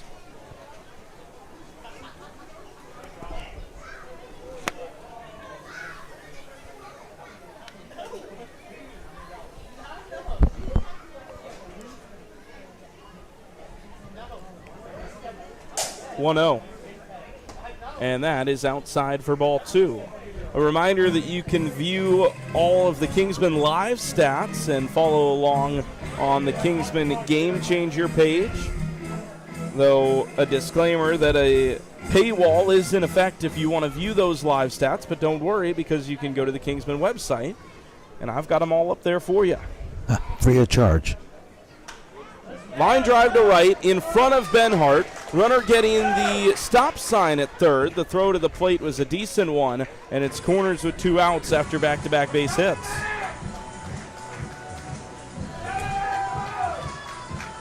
Well, Free goes down to third. Next up, we will pitch the first baseman, Burton, number 7, Tyler Neese. It's always that bottom third of an order that it gives you the trouble. You ever notice that? Always pesky. You think you're out of the inning, and then 7, 8, 9 comes and surprises you. Here is the 9-hole, Tyler Neese, the Erskine product. The first baseman digs in and watches a first pitch just low. But to finish the thought, you can view all stats, box scores, and the schedule on the KingsmanBaseball.org website. You go over there and navigate to the College Team tab. 1-0. There's a ground ball. Chance to get out of the inning. Burney will have to go across the diamond from third. It's on a hop. Anders can't get it. Runner scores from third. The runner now coming all the way around to the plate as the throw goes to Ritzma. Now he fires to Yarborough, and it's a disaster. It's a disaster on the infield. It all started with the ground ball to Bernie that should have been an inning-ending ground out. Bernie left the throw short. Anders had to go to the plate because the runner's trying to score all the way from first. He scored, and then Ritzma threw it to third. I think they would have had the runner there, but Yarborough, who was then covering the third base bag, dropped it. Wow. That was a lot. I hope it made sense. Oh, it did. 2-run score, runner on third. It's now 9-2, and Bisbano throws a fastball that's swung on and missed by Bo Rury at the top of the order.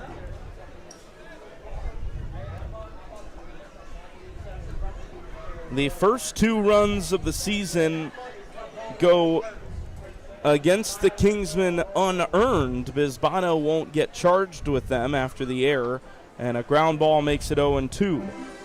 Ground ball foul, I should mention. Well, we should have had you out of the inning. It's cost you a pair of runs. Still a chance to get out of it. They still have a 7-run cushion after the big top of the second inning. 2 strikes, Bisbano pitching to the one-hitter. And it's high for a ball. Glowfish on the board, 7-run game. They get the 2 back that they surrendered in the top of the first, but now they've got to undo the deficit that was made further by the productive top of the second inning.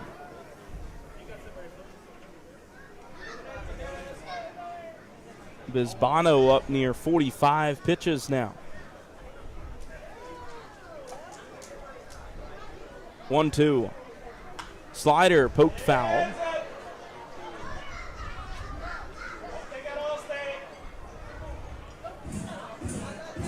When the Kingsmen get back to the plate, it will be Bernie and then the top of the order, McNeil and Darby.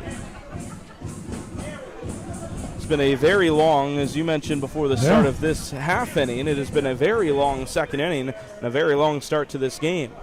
1-2, high and away. Well, we're an hour into it, and we're in the bottom of the second. That's the magic of baseball. There is no clock. Bisbano looked like he had a chance to get out of this inning pretty quickly. He got 2 quick outs, then a double and a single before the important error as the 2-2 swung on and missed, and he gets out of it eventually. Strikeout number 5. Bisbano gets tagged for 2 unearned runs, and the Kingsmen take a 7-run lead into the third. We'll be right back here from Lexington on the Kingsmen Baseball Network. Welcome to Substation 2.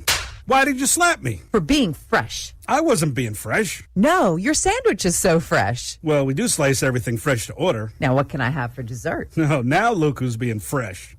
Ow, okay, I deserve that one. This is Charlie Ruffalo. Everything we do is fresh, fresh, fresh. Our bread is fresh out of the oven. Our meats and cheeses are cut fresh right in front of your eyes. We garden each sandwich just the way you tell us across the counter. That's why we're the best. Substation 2, Cherry Road, across from Winthrop. This is Scott Davis with Northside Baptist Church, and I'd like to share why we're honored to support Kingsmen Baseball, especially in light of a culture that produces young men capable of unthinkable violence and incredible apathy. It's so encouraging to help an organization that teaches young men character through the great game of baseball. Add to that our shared convictions that the surest way to success and significance is through a living relationship with Jesus Christ, and you've got a winning combination on the baseball diamond, in the boardroom, or wherever God calls these young men.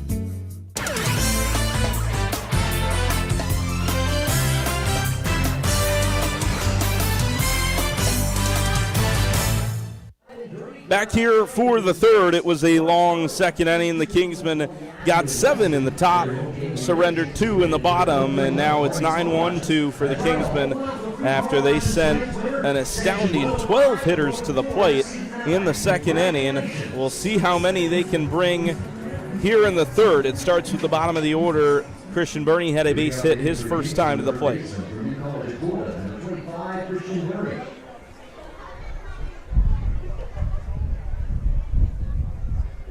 First pitch taken strike to make it 0-1. Stephen, the Kingsmen have exploded out of the gates now in both of their first 2 games of the season, with 2 runs in both first innings and then a couple of big second innings. What do you think the secret is as the pitch is inside for ball 1?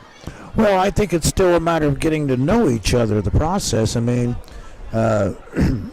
this is a team that hasn't even been together a week, the Kingsmen. And I would imagine the Glowfish pretty much have the same malady, so to speak. I mean, they didn't have a roster together until maybe 30 minutes before first pitch tonight, let alone a starting lineup, because they didn't know what they had or who they had. They made calls this morning to get players out here. And, you know, when you're doing that, I mean, there's no cohesiveness. With the Kingsmen, we're seeing an early cohesiveness, and that's part of the magic of the coaching of Joe Hudak, because he's able to unite these guys.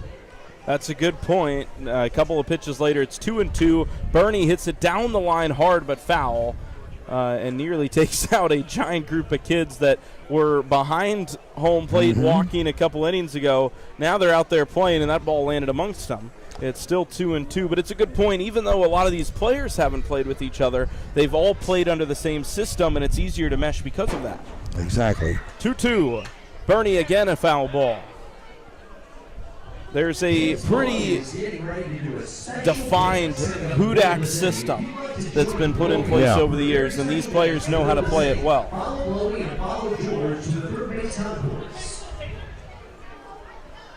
Certainly make things easier at the beginning of a season. 2 balls and 2 strikes. Burns trying to lead off, and he swings and misses.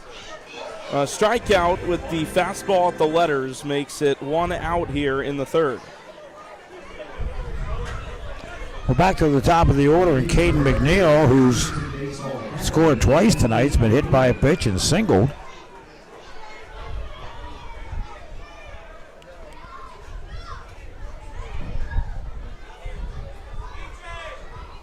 McNeil looking to get this inning going. He takes ball 1 just outside.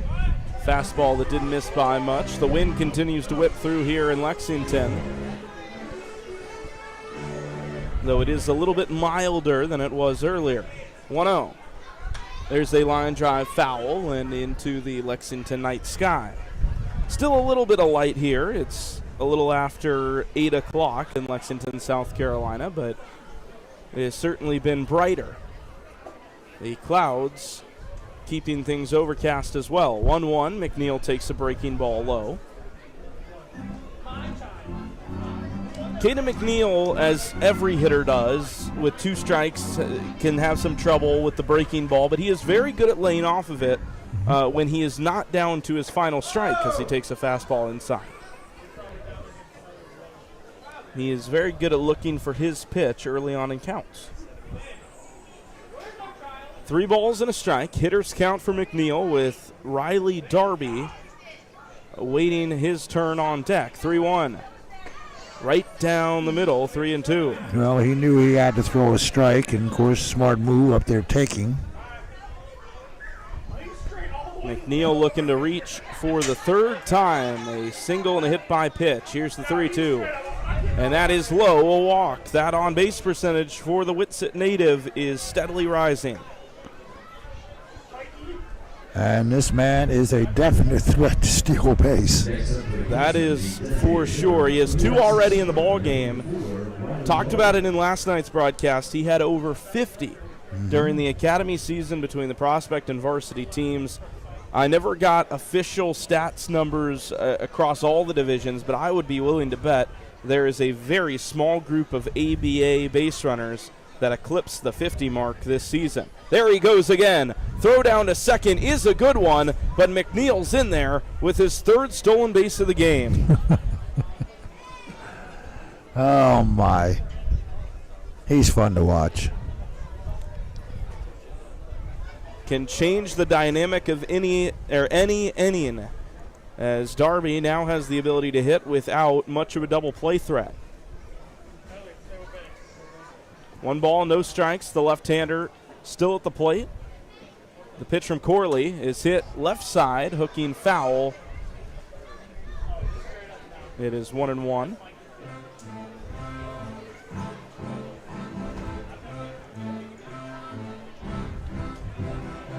Yet to see a ball put in play here in the third inning, a strikeout and a walk so far. That was after the Kingsmen exploded for 6 hits in the top of the second.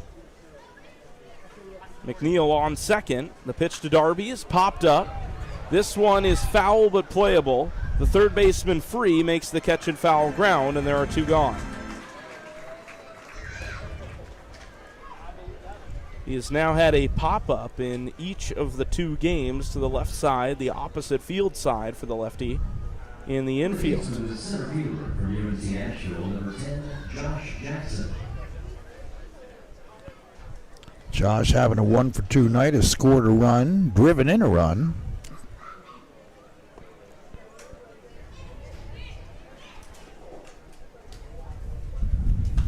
There's a first pitch swinging foul ball. That is a foul ball to make it 0-1. Jackson, with the RBI he already has today, has 3 so far in the summer season. Yeah. And a chance to pick up another.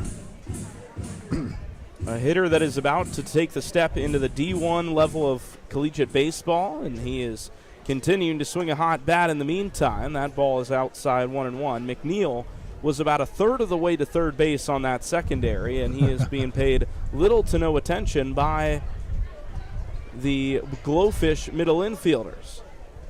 Normally you don't try to take third with 2 outs, but I wonder if McNeil might try to get a bit aggressive. 1-1 is the count. He shuffles off, and the ball is low. He hesitated over at second base for a bit, but it's better to be safe than sorry. Oh, yeah, definitely. No doubt about it. But he was, like you just mentioned, he was about 2/3 of the way to third.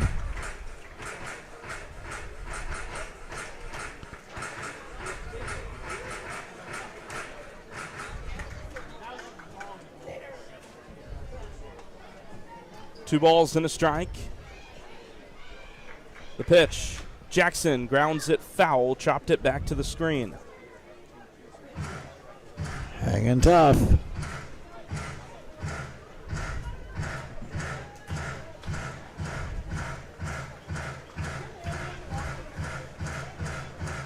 Well, he has hit very, very well. He also has a strikeout in both of the first 2 games so far. Jackson trying to get the ball in play and score McNeil from second base. 2-2. He is on the move. Ball's high. Throw down to third is knocked down by the third baseman. Another one.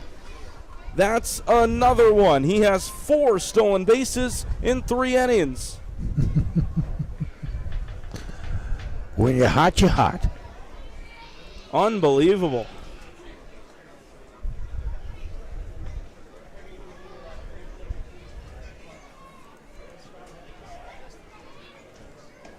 So now he'll score on anything that extends the inning, as the 3-2 is hit sharply but foul. I should say anything but a walk or a hit by pitch. Yes, sir. And then you got Alan Benhart waiting right behind him. And Benhart was the one that cleared the bases with his triple the last time he was to the plate. Some Big South representation today, as the Asheville commit fouls it off. Of course, whenever you're with the Kingsmen, you're always going to have some Big South representation because you've got the former Winthrop manager at the third base coaching box. That's right.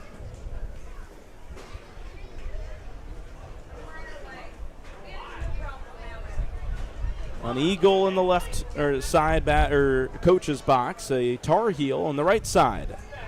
That ball popped up, 3-2. It remains a very long at bat. That's a very productive at bat, because Corey is having to extend a lot of pitches. This will be the 9th pitch of the at bat. Kingsmen have not yet scored in the third. 3-2. Inside off the glove, here comes McNeil, and he will score standing up on the wild pitch. It's a walk for Jackson, so he did score on a walk. Oh, there we go. I guess technically he scored on a wild pitch, but it makes it 10-2 nonetheless. Next up for the Kingsmen, the right fielder, number 20, Alan Benhart. The offensive onslaught continues. as they keep the streak alive of scoring in every inning. And they're in double digits here in the third. Benhart takes ball one.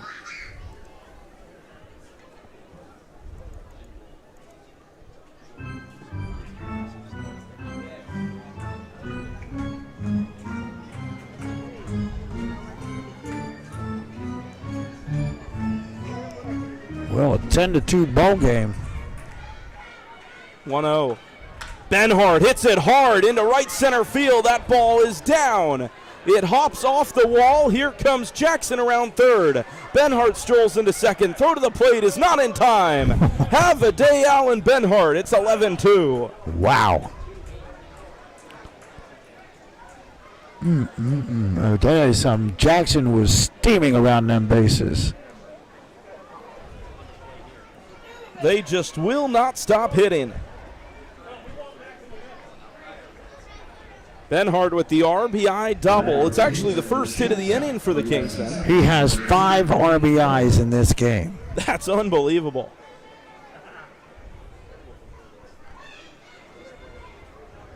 And you're right, because even though he had that ground out in the first, that's right. That drove in a run as well. That's right.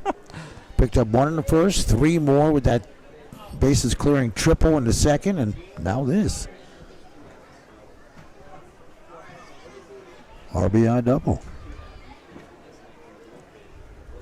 So Brady Arborough, who has had a pretty good day himself, steps in. 1-0 count after a ball that was low. Yarbs takes ball 2. He has a single and a sacrifice fly for the offense that just won't stop hitting. And a pair of RBIs, as you mentioned.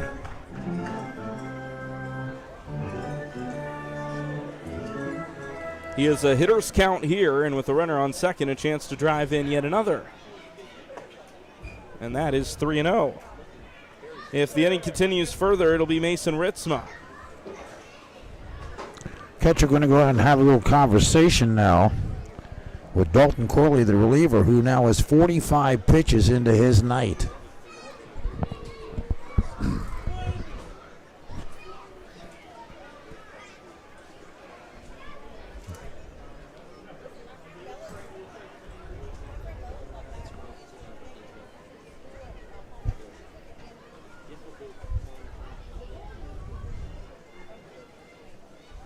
.30, and that is inside. Another long inning here for the Glowfish pitching, and here comes the mound visit. Yeah, and there's not really been any activity to speak of down in that Glowfish bullpen. Now they've got somebody up right now. Well, they're making the move to the bullpen. So Mr. Corley is going to be done for the night. We'll come back, close the book on him, talk about our new pitcher after this. Kingsmen with an 11-2 lead. We are in the top of the third on the Kingsmen Baseball Network. Ever wonder where the capital A in Chick-fil-A came from? It started with grade A, top quality chicken. But we believed everything, not just the food, should be grade A. A is for all the little things we do to bring you our best every day. To me, the A in Chick-fil-A is a smile. I want to give the guests a little encouragement, maybe just a little joke that makes them laugh when they come through the drive-thru. Visit Chick-fil-A on Cherry Road in Rock Hill today. Proud supporter of Kingsmen Baseball. At Olive Garden, our cheese will make you melt and leave you bubbling with joy. It's what makes our amazing Alfredos, well, amazing. It's the gift in every ravioli and the layer of lasagna you can't live without. Best part is, the cheese keeps coming till you say when. Just like our never-ending first course that's always on us. Olive Garden, we're all family here.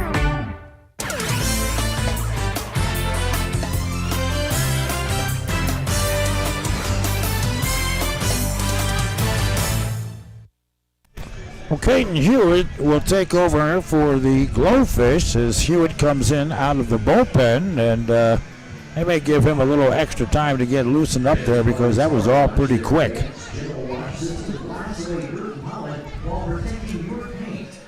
Marty's Car Wash on Sunset Boulevard today for a cleaner car and a brighter day. Marty's at 251 Columbia Avenue in Lexington. Well, we're trying to figure out who this pitcher is. It's Peyton Hewitt. Is it Peyton Hewitt? It's Peyton Hewitt. He'll take over for Dalton Corley, who won an inning and a third, giving up 3 runs that were earned on 2 hits. He walked 4 and struck out 1.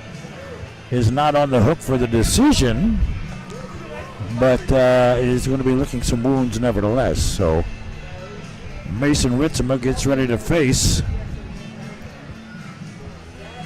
our new pitcher of the evening, Hewitt.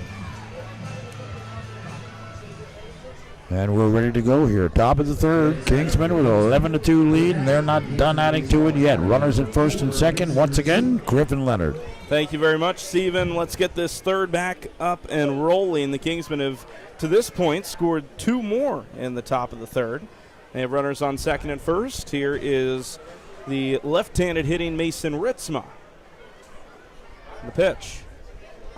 That is at the knees for a called strike. So Hewitt, the new pitcher, as Steven mentioned. I took my headset off to try to figure out who it was, and I missed you tell the folks at home. Well, it's all right. I got you back. 0-1 with 2 down, the pitch. Ritzema skies it.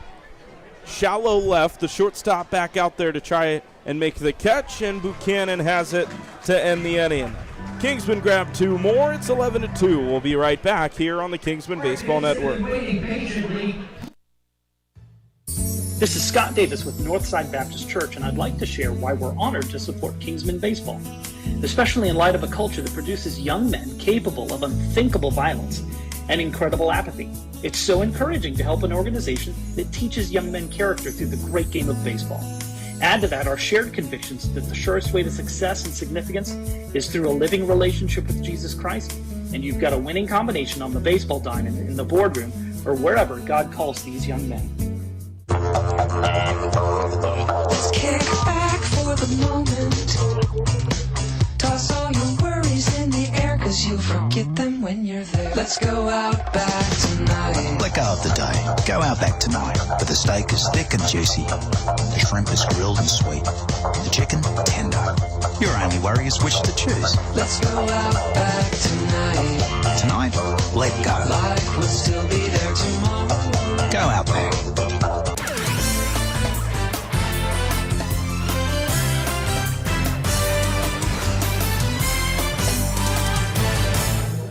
Bottom 3 here in Lexington. The Kingsmen are back out to the field. Aiden Bisbano is not out there quite yet because he's doing the very courteous thing of waiting for his catcher to get the gear on. Bisbano awaiting the chance to start his third inning on the mound. Mason Ritzema was the last out in the top of the third, so he had to get the gear on.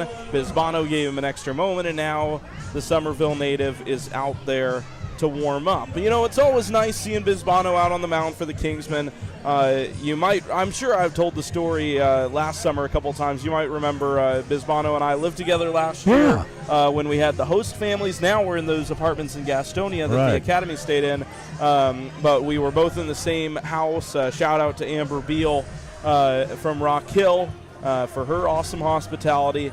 But Bisbano and I have a lot of great memories from last summer, and, you know, now he's 2 floors under me at the apartment complex, but, you know, it's still an elevator ride and a 30-second walk away from making some more memories this summer. That's one nice thing about the apartments. All the guys are together. It's a little different, especially on the academy side, that's different from a regular high school, in that you're around your teammates all the time. You get to make some real friends. Well, not only that, but they gave you the penthouse, did they? I wish. Okay. I think Coach saved that for himself. I'm pretty sure he did. Yes. Or Logan. You know, I mean, yeah. Rank has its privilege. But the apartments have kept us cozy and comfy. I know the summer guys moved in on Wednesday, and they've been enjoying them so far.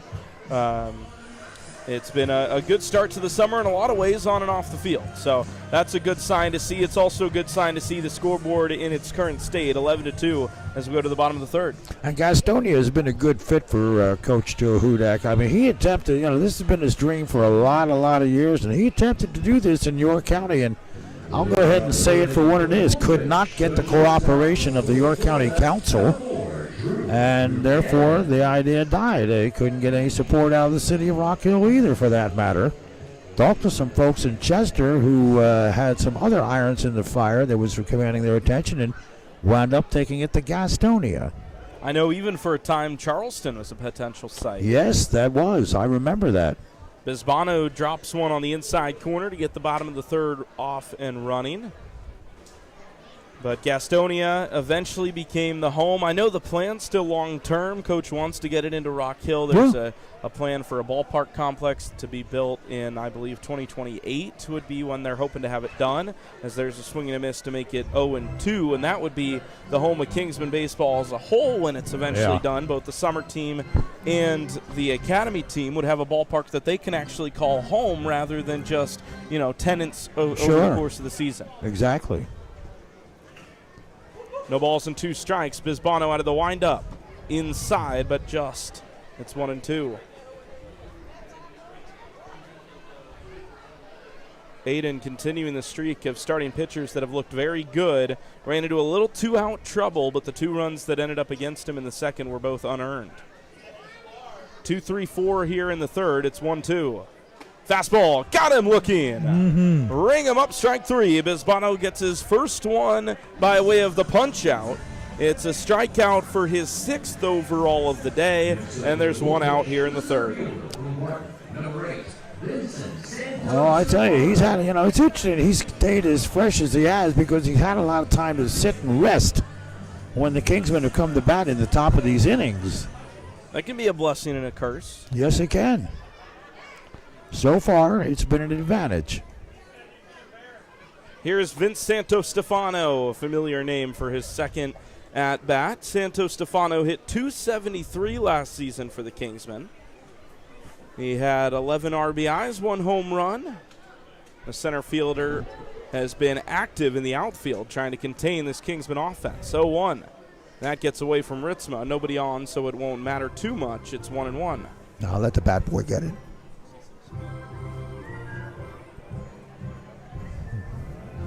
Have you seen the fad of the latest fad of the bat dogs? Have yes. you seen that around? They don't have that here in Lexington, but it's a fun little thing about baseball. Everybody's got their different ways of having fun with America's pastime. Sure. Just inside to make it 2 balls and a strike.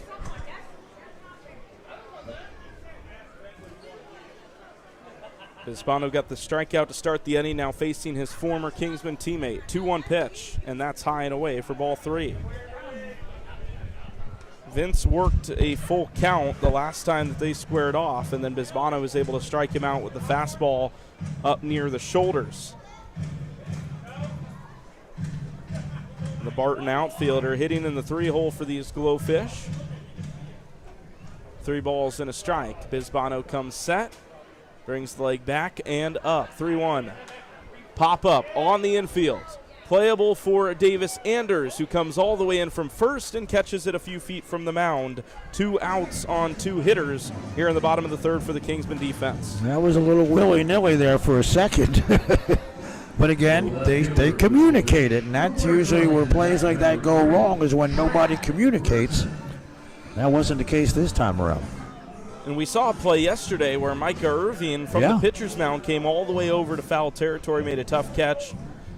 That time, Bisbano just got out of the way, and Anders, who was coming in on it, had a little bit better of an angle, made a much more comfortable catch. Here's Trad Burton. Outside corner fastball. He lit up the strike zone with that one. And Anders was yelling all the way in, so, you could hear him coming. He had the first 2 outs of the second. Then the offense started for Lexington County. Here's the 0-1. That is inside. Has a chance once again to go 3 up, 3 down. He has not been able to do that yet in the ball game.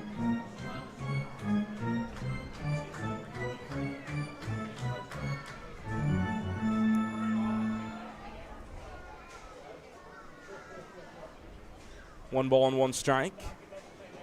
The Mount Olive graduate throws a beauty of a breaking ball. Waved on and missed by Burton, and it is 1-2. The Kingsmen have scored 21 runs already this season, 11 here tonight in 3 innings. They'll bring 7, 8, and 9 to the plate when they come back around in the 4th. 1 ball, 2 strikes. Bisbano trying to get out of the inning, facing the minimum. The pitch. Ground ball, Yarborough on 2 hops. Brady Yarborough to first in time, and it's 3 up, 3 down in the 3rd. The Kingsmen making short work of their hosts. We go to the 4th, Kingsmen by 9, right here when we get back on the Kingsmen Baseball Network. And we're back with breaking news. The new Coke Zero Sugar might be the best Coke ever. That's right, Jim. With an improved taste and 0 calories, make sure... Jim. Ooh, yes, this tastes like the best Coke ever to me. We're on the air. I need to try it first. With zero sugar and now even more delicious, is the new Coca-Cola Zero Sugar the best Coke ever? Find out for yourself. Distributed by Rock Hill Coca-Cola Bottling Company. Welcome to Substation 2. Why did you slap me? For being fresh. I wasn't being fresh. No, your sandwich is so fresh. Well, we do slice everything fresh to order. Now, what can I have for dessert? No, now look who's being fresh. Ow, okay, I deserve that one. This is Charlie Ruffalo. Everything we do is fresh, fresh, fresh. Our bread is fresh out of the oven. Our meats and cheeses are cut fresh right in front of your eyes. We garden each sandwich just the way you tell us across the counter. That's why we're the best. Substation 2, Cherry Road, across from Winthrop.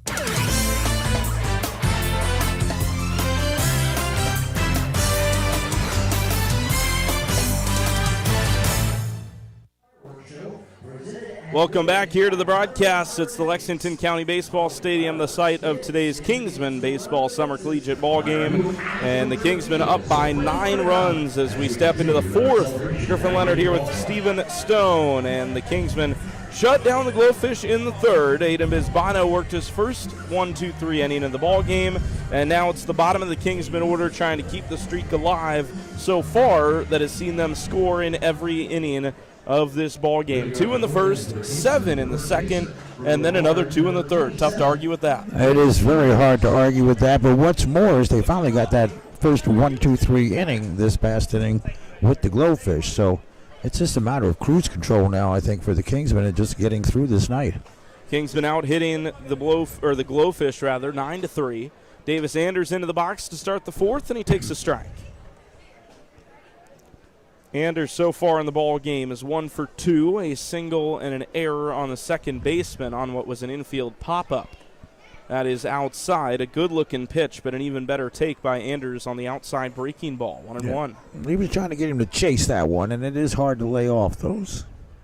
Starts in the zone, works away, and Anders now has earned himself a 1-1 count that sees him hit a ball off the end of the bat, but it drops in between the infielders and the outfielders.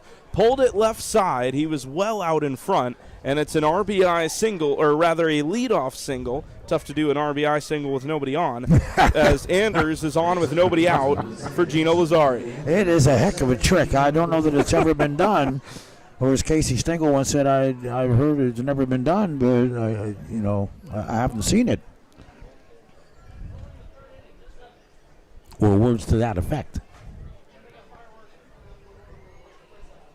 Gino Lazzari bunts one back toward the pitcher. They'll go toward first, and it is into right field. Lazzari will reach, and to third base goes Davis Anders. It's corners with nobody out. Yeah, he airmailed it. Should have been a routine play. Certainly should have. It can always be difficult to get the throw angle right for a pitcher who's been throwing downhill so often and then has to adjust and throw on a level surface. But nonetheless, that's one that the pitcher, Peyton Hewitt, will want to have back. Christian Burney up in the 9 spot. Ground ball through the infield. No, knocked down by the shortstop. Long throw to first. Oh, what a play that was. Oh, that was. Oh, called it too early. It was in the 6th hole. The shortstop, Drew Buchanan, made an outstanding diving stop and then threw the long way to first to get Christian Burney by a half step. That was beautiful. It was very, very well done. And, Anders came in to score on it. But the nice thing, and Lazario moved down to second. But yeah, that was a dynamite play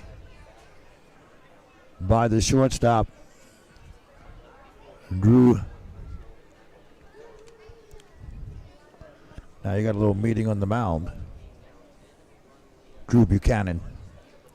Had to put my glasses on to see again, you know.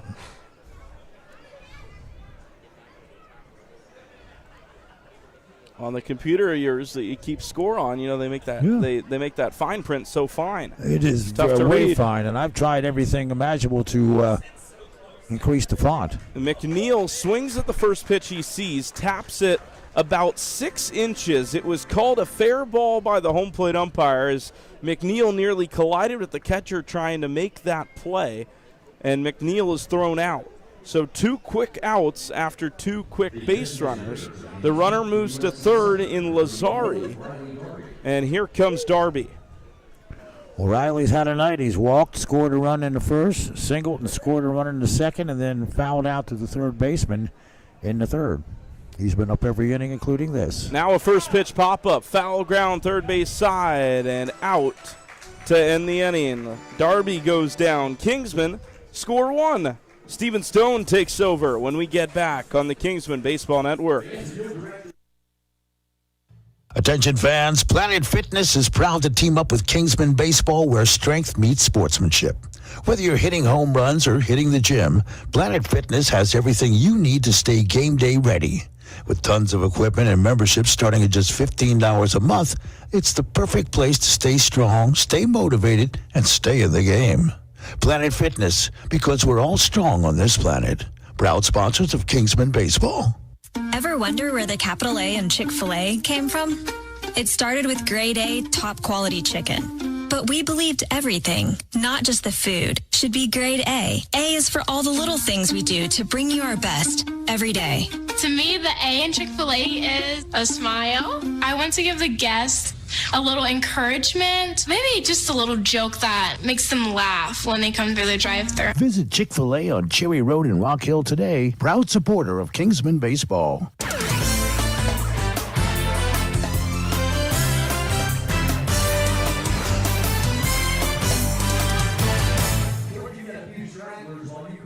Welcome back to Kingsmen Baseball here from Lexington, South Carolina. Whether you're on the edge of your seat in Charlotte or you got your feet up on the couch in Colorado, thanks for joining us here for tonight's broadcast. It's a 10-run lead for the Kingsmen. Aiden Bisbano is back on the mound. And to describe the action the rest of the way, here is Stephen Stone. All right, thank you very much, Griffin Leonard. We appreciate that. A job well done, as always, as we move on to the bottom of the fourth. It's been all Kingsmen. They enjoy a 12-2 lead here. And we'll have Trevin Garner, Toby Soborowski, and Maddox Free, the 5, 6, and 7 hitters for the Glowfish, who are on the short end of a 12-2 score. But the Kingsmen have just been cruising along behind Aiden Bisbano, who has struck out a total of 6 tonight. He is at that 60-pitch count right now as we enter the bottom of the fourth. So it's amazing how things like that, numbers-wise, tend to level out. So Garner will step in. Aiden Bisbano has gone the distance so far for the Kingsmen.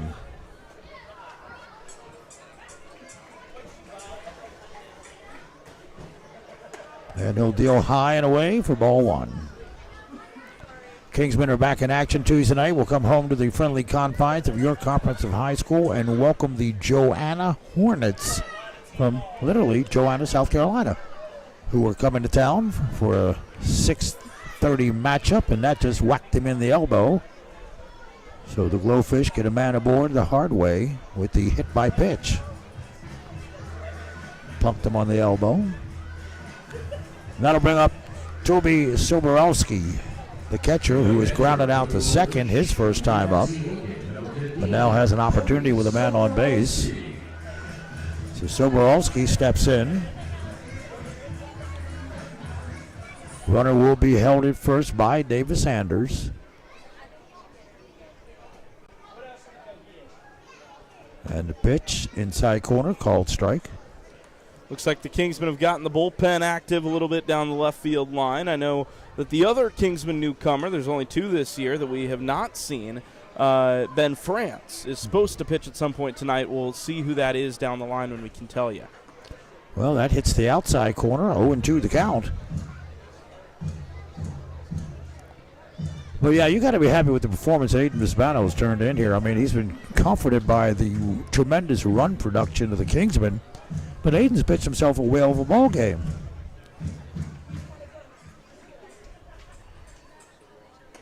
High and away for a ball, 1-2 the count. Yeah, Bisbano has certainly looked good today. He, at times, has fallen behind in counts, and because of that, the pitch count has risen a little bit. But with that being said, even when he has been behind, he's always managed to work back into it. He's gotten a lot of big outs. 1-2 offering, swing and a miss, down he goes. 1 out on the inning. Strikeout number 7 of the night for Aiden Bisbano, and that'll bring on Maddox Free, who doubled and scored his first time up back in the second.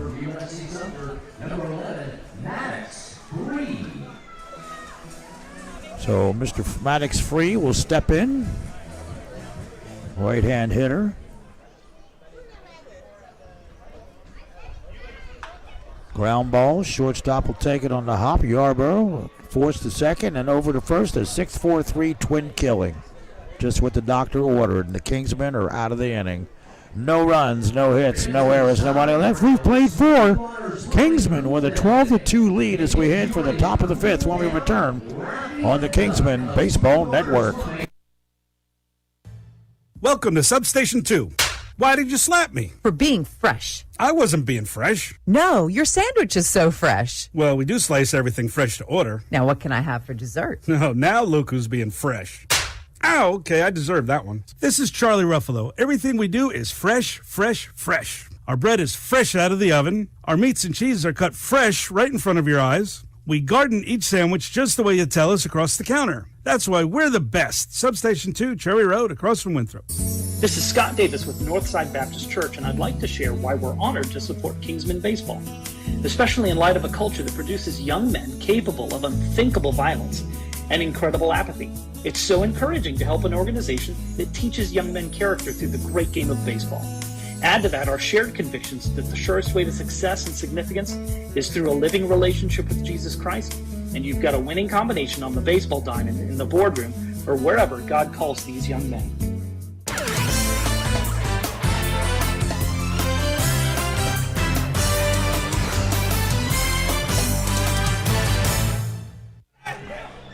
Well, I know I'm going to go back before your time, Griffin Leonard, but I haven't heard screaming like this since the Beatles came in 1964.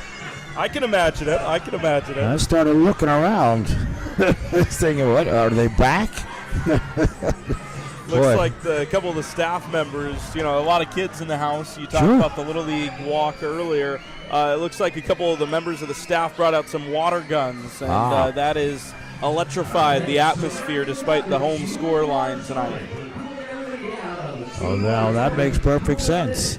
Josh Jackson, Alan Benhart, and Brady Yarborough, the 3, 4, and 5 hitters to start things off for the Kingsmen here in the top of the 5th.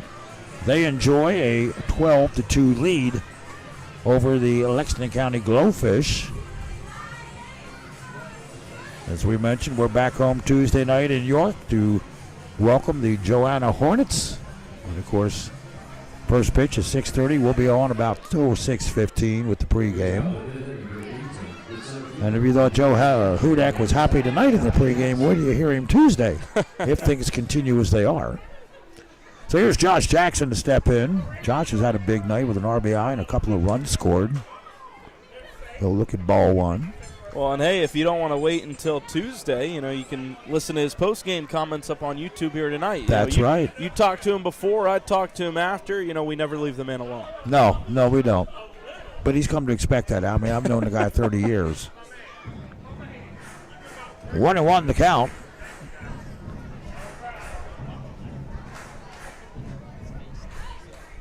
Hewitt kicks and deals. Tried to get him to chase one outside. He held back wisely. 2-1 the count. Alan Benhart on deck. Nobody on. Top of the 5th inning. Kingsman with a 12-2 lead. making it look easy so far this season. Fly ball, high, deep left field. Left fielder coming over and will make the play right in front of the wall. Looked like it had a chance. He gave it a ride. He gave it a ride. And we remember from last season, Josh Jackson has home run power. Oh, gosh, yes. And left field here in Lexington, it's a deep fence. It's a short fence, though. So Yeah. they made it a little deeper to prevent, everything from going out of this ballpark. But it takes a little bit of oomph to get it out of here in Lexington County. Well, Alan Benhart comes to the plate now with 5 RBIs in the night. What a night he's had. He grounded out, picked up an RBI in the first. Then he turned around and drove in 3 with a triple in the second, and then 1 more with a double in the third. And has now worked himself to a 1-1 count here in the top of the 5th. Peyton Hewitt looking in. Kicks and deals. Inside, misses for a ball. 2-1 the count. How about the day that Benhart's having? A double and a triple. I The know. ground out also was productive with an RBI. Yeah. I know it took a little convincing for Benhart now that he's done playing college ball to come back, but we're certainly glad he has. Oh, absolutely. The man's playing like he's still got something to prove. I'm not sure what it is, but I'm enjoying the show. Well, I know a major driving force in him coming back for this summer was to start his ministry. He felt the Lord's called him into ministry. And, hey, what better way to take control of the leadership aspect of this team than to be one of its best hitters? That's right. That's outside for a ball. Full count to Alan Benhart.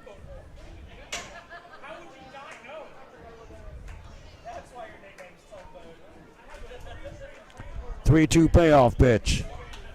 Fly ball right field should be playable.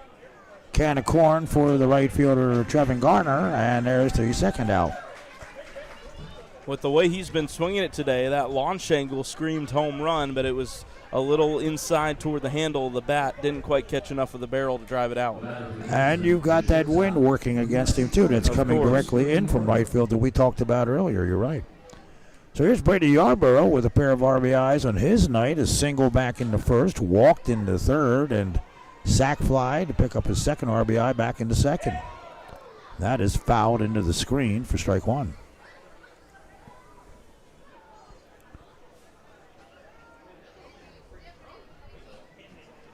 Top of the 5th inning, Kingsman with a 12-2 lead.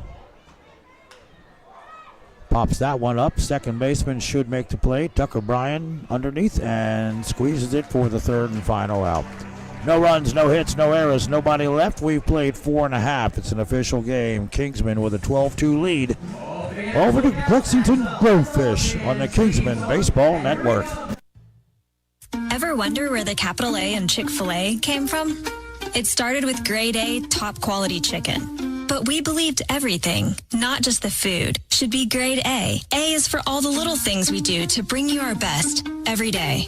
To me, the A in Chick-fil-A is a smile. I want to give the guests a little encouragement, maybe just a little joke that makes them laugh when they come through the drive-thru. Visit Chick-fil-A on Cherry Road in Rock Hill today. Proud supporter of Kingsmen Baseball. Attention fans, Planet Fitness is proud to team up with Kingsmen Baseball where strength meets sportsmanship. Whether you're hitting home runs or hitting the gym, Planet Fitness has everything you need to stay game day ready. With tons of equipment and memberships starting at just $15 a month, it's the perfect place to stay strong, stay motivated, and stay in the game. Planet Fitness, because we're all strong on this planet. Proud sponsors of Kingsmen Baseball.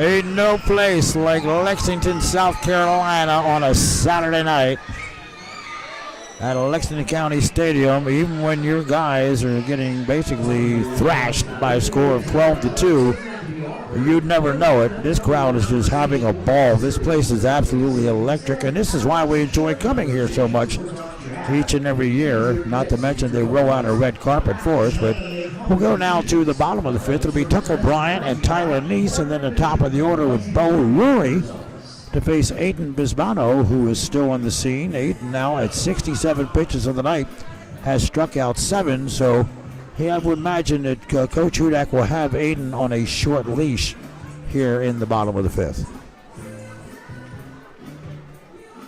In other words, you missed nothing. Yeah, I did a little investigative journalism running down there to talk to Mr. Willow Shields, trying to figure out if we were going to observe any sort of run rule. He doesn't know either. No, it's a 7-inning game. That's 7 inning. Yeah. I don't think we're planning on it. But, 10 runs, you never know. No, you never know. You're right. Worth finding out, but I think you're right. I think we're going to play the 7 regardless. But regardless of that, Bisbano is going to try to keep this a 10-run game right here. Yeah. Well, he's pitched himself a well of a ball game. 7 strikeouts in the night. Has only been touched for 2 runs, and that happened way, way back in the second inning about a week ago. There's a called strike. Excuse me, a ball.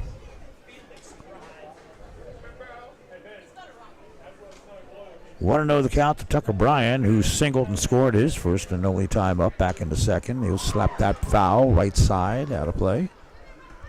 1-1 the count. Tyler Neese, the first baseman, on deck, to be followed by the top of the order, and Bo Rury, the DH. And Kingsman bullpen remains active, but no sense of urgency at the moment.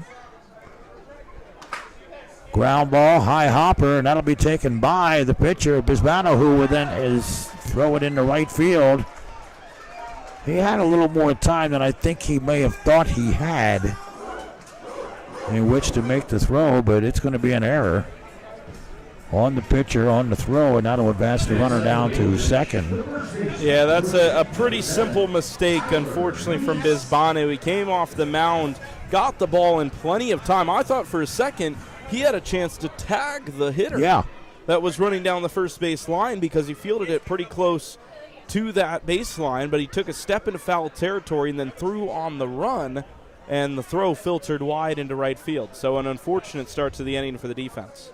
So a runner at second, nobody out. Here's Tyler Neese, the first baseman, who reached on an error to the third baseman back in the second.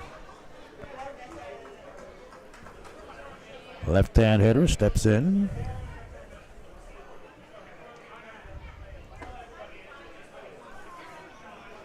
He'll take strike 1.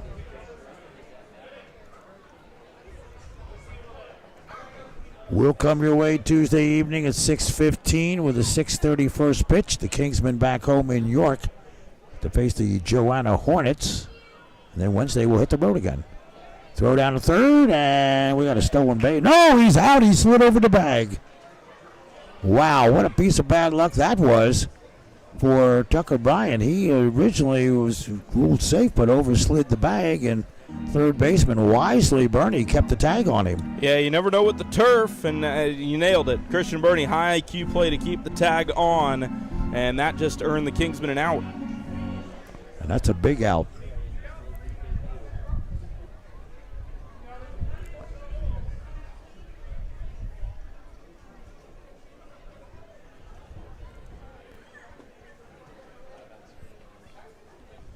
They want to appeal to first. It's a ball.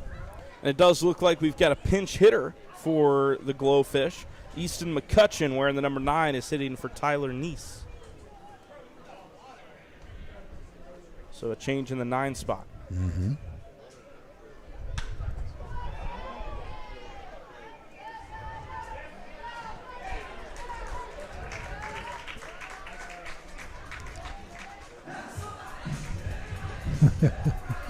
What we got on there? Yeah, it was a ground ball up the middle. It got right over Bisbano. Lazari made a nice play on it at second base, and then the throw was just short enough that Anders had to stretch for it, and he tried to catch it in the air rather than scoop it, and it just bounced in and out of the glove. And our pinch hitter was who, I'm sorry? It was Easton McCutcheon wearing the number 9. Yeah.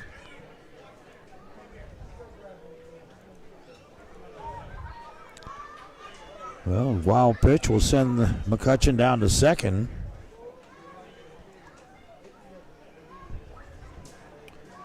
looks like they called the hitter on the swing there for strike one. It was a late signal. Mm-hmm.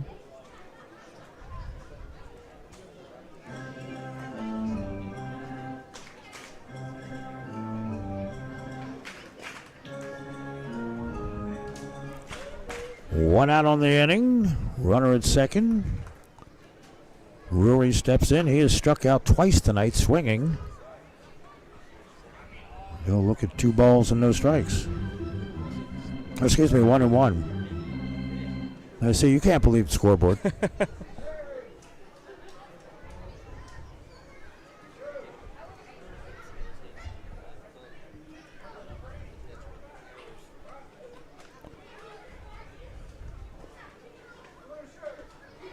That's going to be low for a ball. 2-1.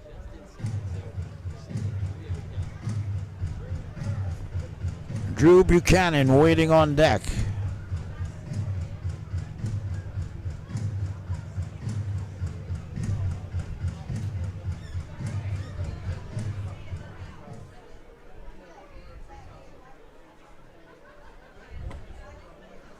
It's called strike. 2-2 the count.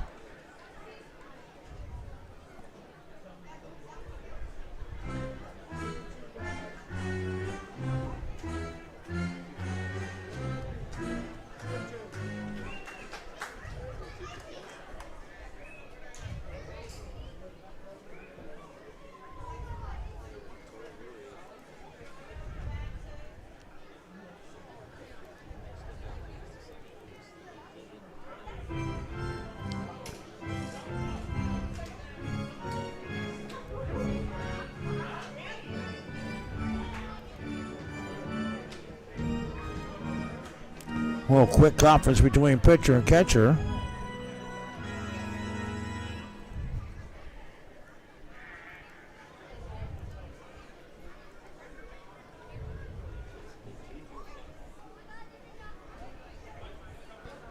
Two offering coming up to Bo Rory. Tried to get him to chase one outside. He laid off it.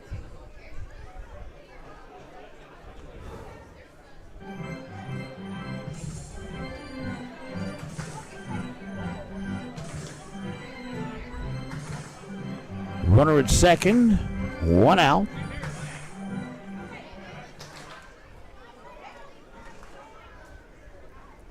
And the pitch to Bo Rory, and that's a called third strike. So 2 outs on the inning. And let's step aboard the crazy train with Drew Buchanan, who is single tonight and struck out looking, has stolen a base. So Drew will step in here in the home half of the 5th. And that was a real nice fastball from Bisbano to get Rory for strike 3. He's now struck out their leadoff man all 3 times that they've squared off. That's a total of 8 on the night. Wow.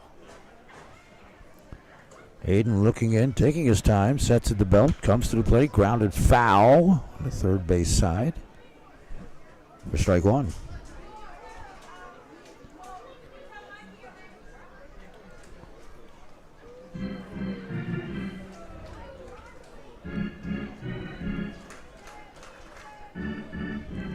Kingsmen, 12 runs on 10 hits, a pair of errors, 2 runs, 4 hits, 2 errors for the Glowfish.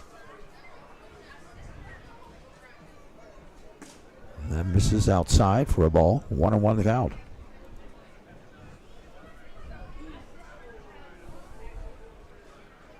Home plate umpire going to walk a baseball out to Aiden Bisbano. And follow that with a little chat. I'm not sure why. I think he's reminding Aiden the rules with substance on the baseball. I think Aiden had gone to his mouth and then hadn't wiped. Okay. You're allowed to do that if you need to. You know, some pitchers have their routine. Yeah. But if you ever put something on your hand, it's got to get wiped off before you touch the baseball. That's right. I think the umpire was letting him know that as he handed the baseball to Bisbano himself. Well, there you go.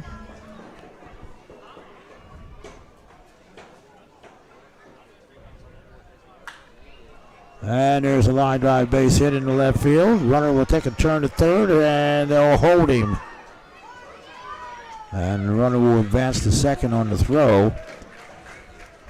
So a single.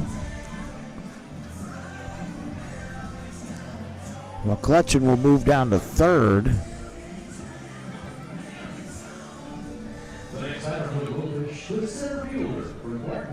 Well, and McNeil did a good job of getting to that ball quickly. He got to that ball as quickly as possible, which prevented McCutcheon from coming around to score. Yeah. But his throw was high. It was over Bernie, who was the cutoff man. If he keeps that throw lower, the runner doesn't get second base there. Instead, it's second and third with 2 outs. Well, Joe Hudak making his way out to the mound. This may be it for Aiden Bisbano, who is sitting at 82 pitches. Joe has that walk about him, so yeah.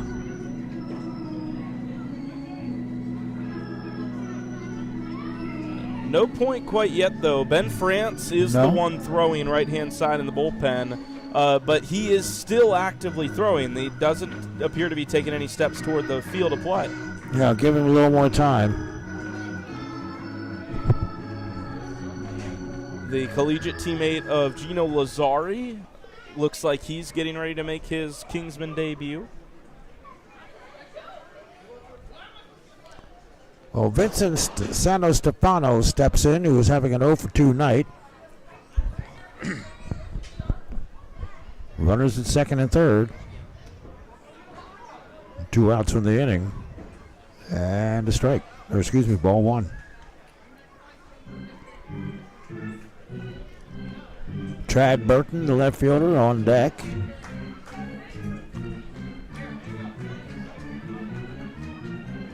The bullpen appears to be ready. They're just staying loose now, so it's a matter of when Coach Hudak wants to pull the string. High and tight for a ball. 2-0 the count.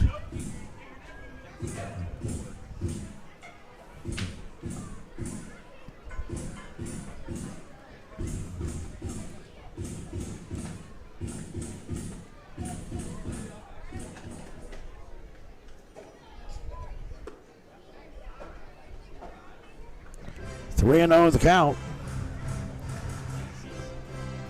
to Vincent Santo Stefano.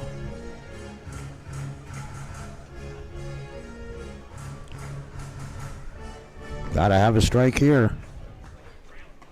And he gets it. Outside corner. 3-1 the count. 2 outs on the inning. Runners at second and third. Kingsman would like to slam the door here.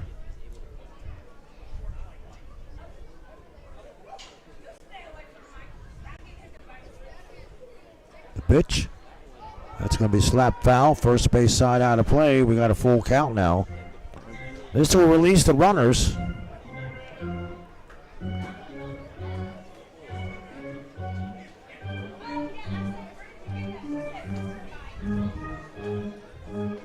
Santo Stefano steps back in.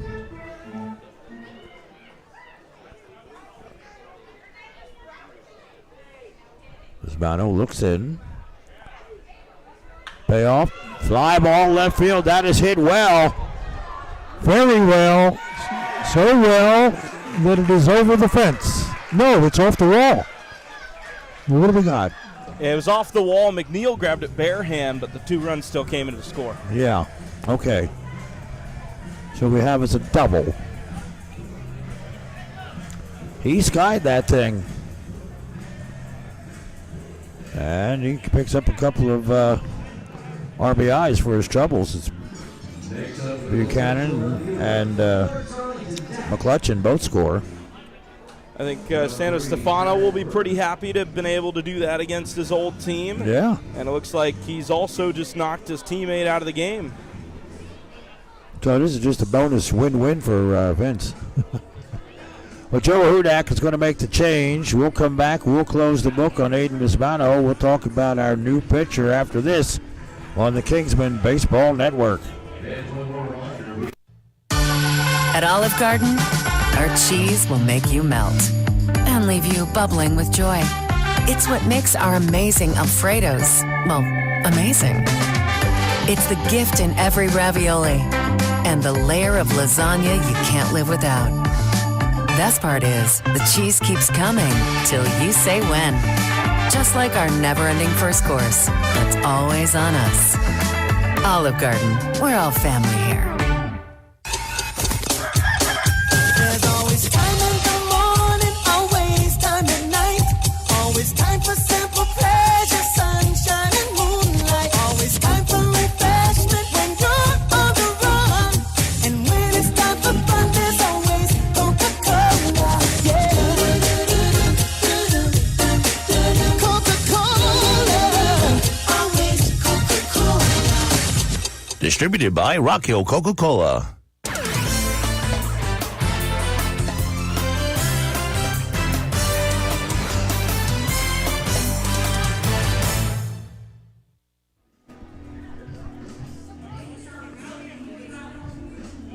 Well, the call to the bullpen for the Kingsmen has brought in Ben France to take over here. Aiden Bisbano, he goes 4 2/3 innings, giving up 6 hits, 4 runs, 2 of which were earned, 8 strikeouts on the night, and he'll give way to the right-hander, Ben France, who will take over now. Kingsmen, who enjoy a 12-4 lead here in the home half of the 5th inning.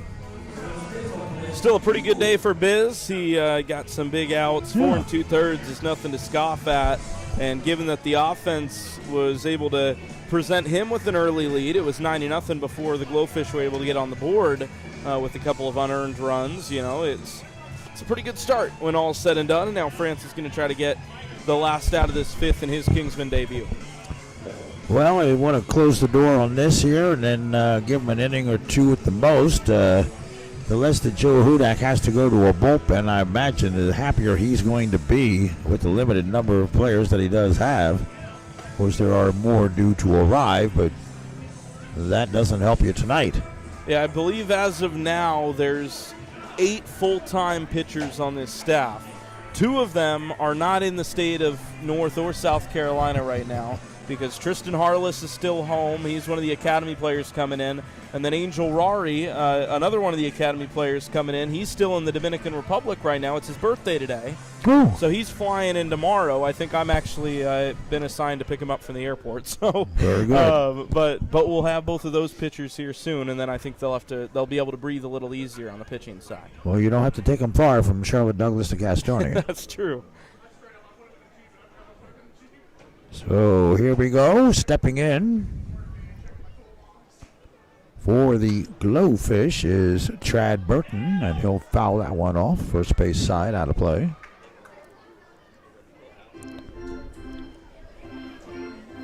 We have 2 outs on the inning and runners at second base. It's been coming in 2s tonight for the Glowfish. 2 in the second, 2 here in the 5th. Ground ball, shortstop, backhands it, up with it, over to first, and that will do it here in the home half of the 5th inning. However, a pair of runs on 3 hits, an error, and a man left. We've played 5.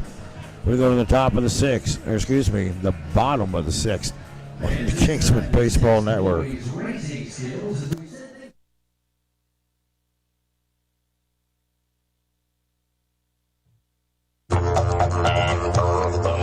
Kick back for the moment. Toss all your worries in the air, 'cause you forget them when you're there. Let's go out back tonight. Let go of the day. Go out back tonight. But the steak is thick and juicy. The shrimp is grilled and sweet. The chicken, tender. Your only worry is which to choose. Let's go out back tonight. Tonight, let go. Life will still be there tomorrow. Go out back. Attention fans, Planet Fitness is proud to team up with Kingsmen Baseball where strength meets sportsmanship. Whether you're hitting home runs or hitting the gym, Planet Fitness has everything you need to stay game day ready. With tons of equipment and memberships starting at just $15 a month, it's the perfect place to stay strong, stay motivated, and stay in the game. Planet Fitness, because we're all strong on this planet. Proud sponsors of Kingsmen Baseball.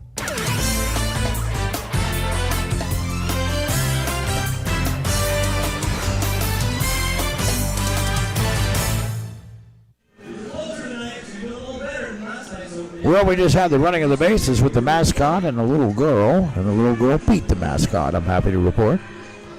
As the mascot hangs his head in shame and heads for the first base dugout. I somehow think he was preordained. I couldn't see that result coming, Steven. Yeah. It looked like he had a slow turnaround. He was going backwards around the bases. Yeah. He had a slow turnaround first going home, and it cost him the near victory. There you go. So here we go. Top of the 6th inning. It'll be Mason Ritzema, Davis Anders, and Gino Lazzari, who will face Peyton Hewitt, who's coming in relief, is now in about his second or third inning, as he continues to loosen up. Oh, he's ready. Preston Hudak headed down to first. Dad, Joe Hudak, headed to third. That's one of the cool things about Kingsman baseball, isn't it? You got the whole Hudak family involved. Oh, God, yeah. You got Preston down at first, and then you've got Logan, who's the general manager for the home games. That's and right. Callie takes some team photos when she's got time in her schedule. She's a busy girl. Oh, yeah. They all are. They Yeah. all are. And they still make time for family time. That's right. You got to do that. You've got to do that. Nothing is more important than family. This is outside, 2-0 the count.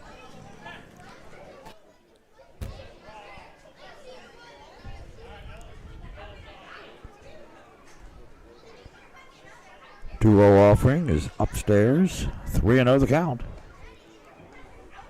little bit of location problems for Mr. Hewitt right now.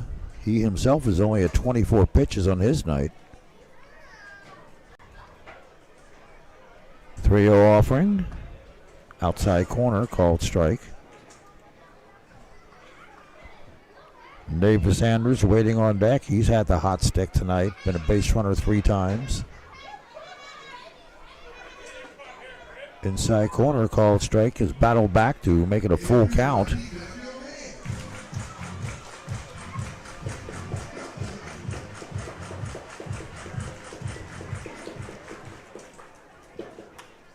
Pops him up. Third baseman into foul territory. Catcher giving chase. It'll be the catcher this time. And Sobolewski will make the put out for the first out of the inning. And that'll bring up Davis Anders.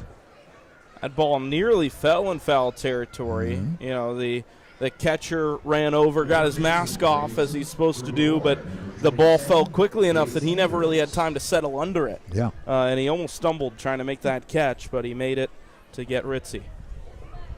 So here's Davis Anders, who has a pair of singles tonight, a couple of runs scored, and reached on an error to the second baseman. He's been a base runner all 3 times, and he takes ball 1. Top of the 6th, Kingsmen with a 12-4 lead. It's outside for a ball, 2-0.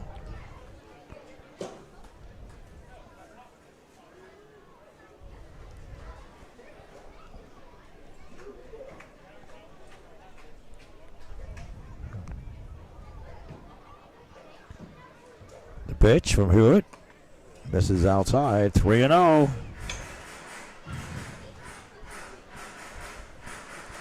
That's the second batter that he's fallen behind 3 balls and no strikes to, but, you know, with Ritzma, he was able to battle back. So we'll see how the rest of this plate appearance goes. So Peyton Hewitt, the right-hander, kicks and deals. Called strike right down Main Street. 3-1 the count. I think I have him take one more. Depends on where it is. Well, yeah. Ground ball, shortstop, off his foot and into left field. He just got ate up by that. That'll be a base hit.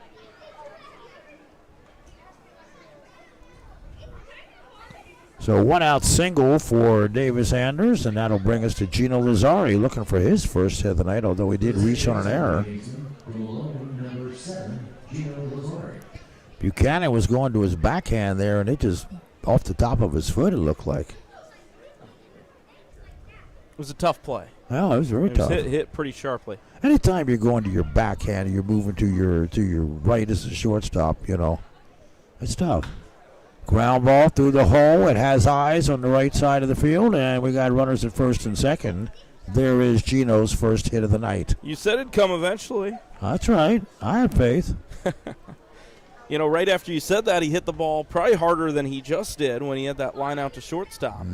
But he has continued to put together some pretty good at-bats, and there's a first pitch single. Well, we're going to have a visit from the coach and another move to the bullpen, so we'll come back, close the book on Peyton Hewitt, and talk about our new pitcher after this on the Kingsmen Baseball Network. Welcome to Substation 2. Why did you slap me? For being fresh. I wasn't being fresh. No, your sandwich is so fresh. Well, we do slice everything fresh to order. Now, what can I have for dessert? No, now look who's being fresh.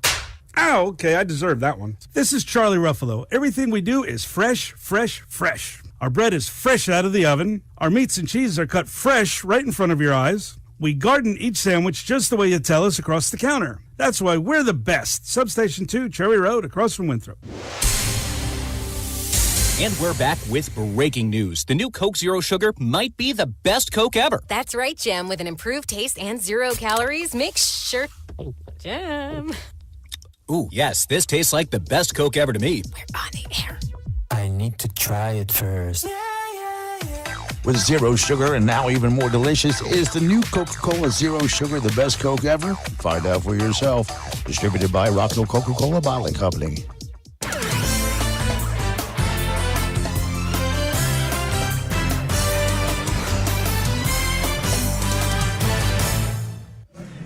Well, Tyler Neese will take over on the mound for the Glowfish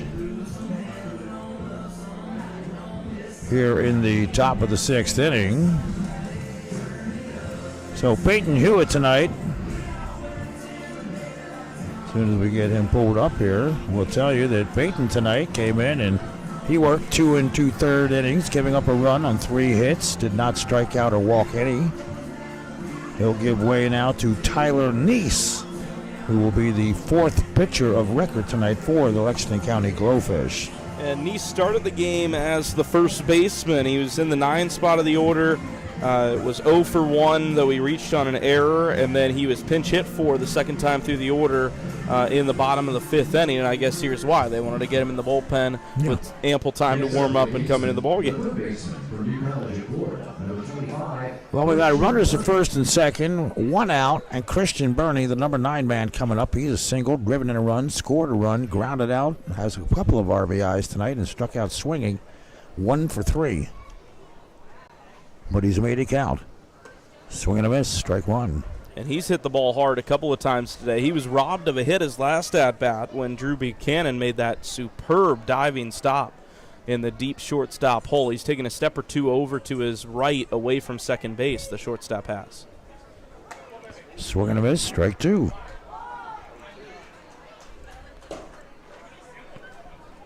Oh, 2 the count to Christian Burney.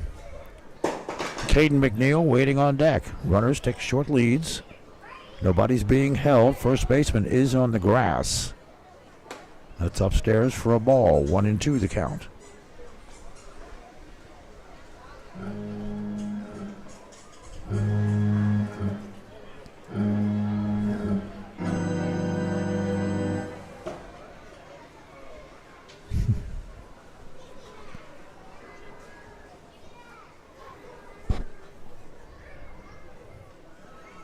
Well, that's upstairs, and I'll pitch, and everybody will move up.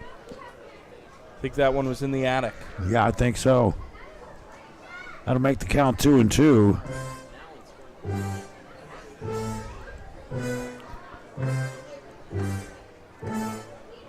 Anders will move down to third. Christian Burney with a 2-2 count. Runners at second and third. 1 out on the inning. Popped him up. Third baseman into foul territory. That'll make the stands. Out of play. No count will hold at 2 balls and 2 strikes. We're at the top of the 6th. Kingsmen in control so far this season. Have scored 22 runs in 2 games.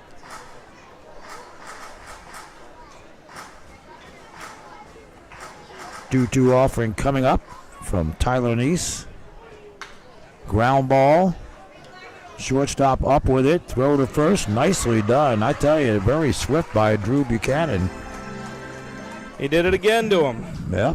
It's another well-placed ground ball. And I mentioned at the beginning of the at-bat, Buchanan took a couple steps closer to that shortstop hole, and that may have made that play a little bit easier for him because it got by the dive of the third baseman, but it played it a run.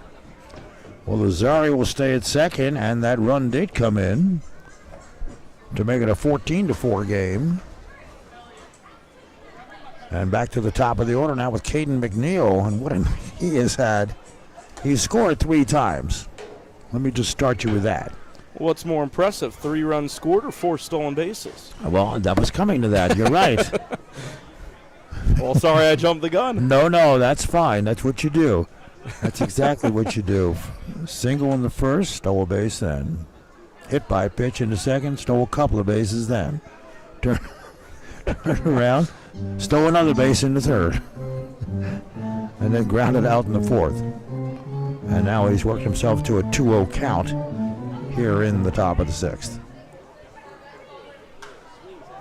He's going to foul that one off. First base side out of play. Riley Darby waiting on deck. Runner at second. 13-4 our score.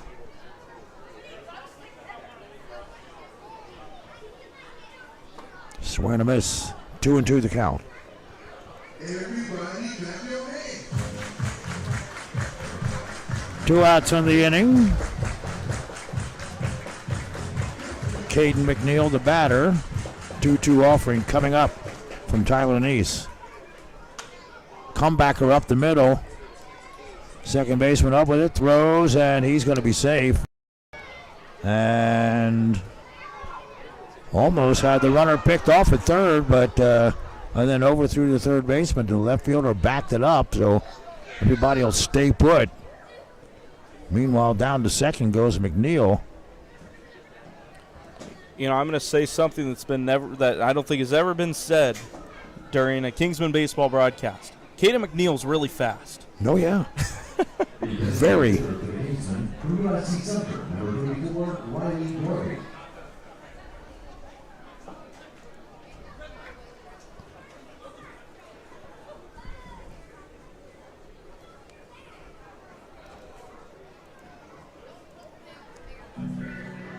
So runners at second and third. Brings us to Riley Darby.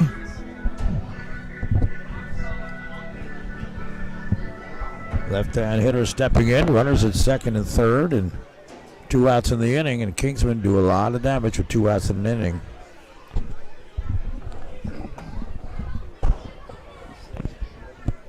And ball 1.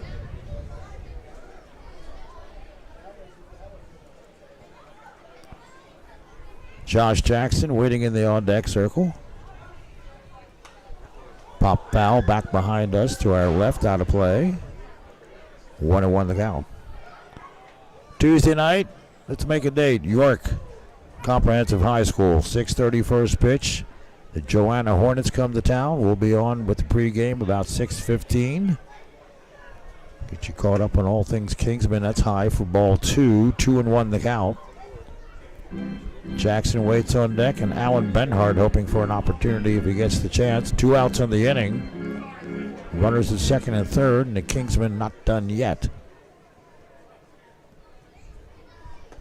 High and away, 3-1.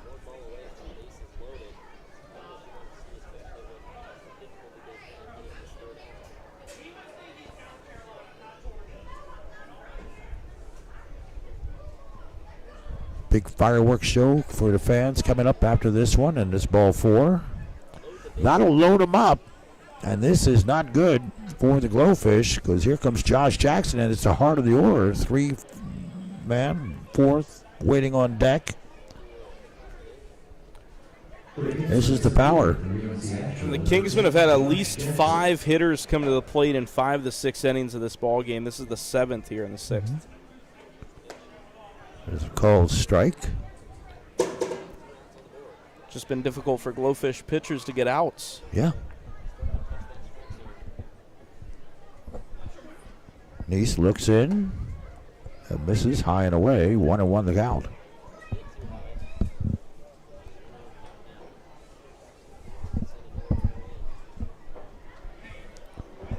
Tyler Neese taking his time. He's at 18 pitches in his limited role here. That's inside corner called strike. 1-2 the count. Trying to pitch himself out of a bases loaded jam here.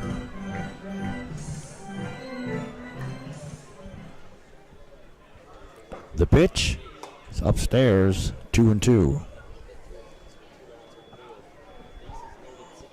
Alan Benhart waiting on deck.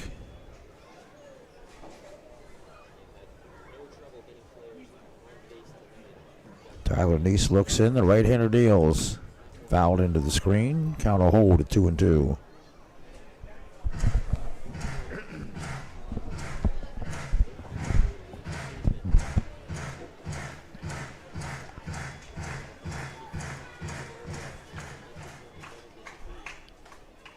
Runners are not being held. Here's the 2-2 offering. Foul out of play. First base side will do it again.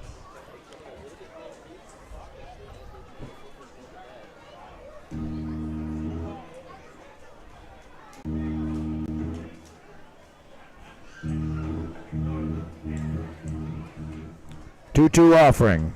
Low, ball three, wild pitch, and here comes a run. Everybody will move up.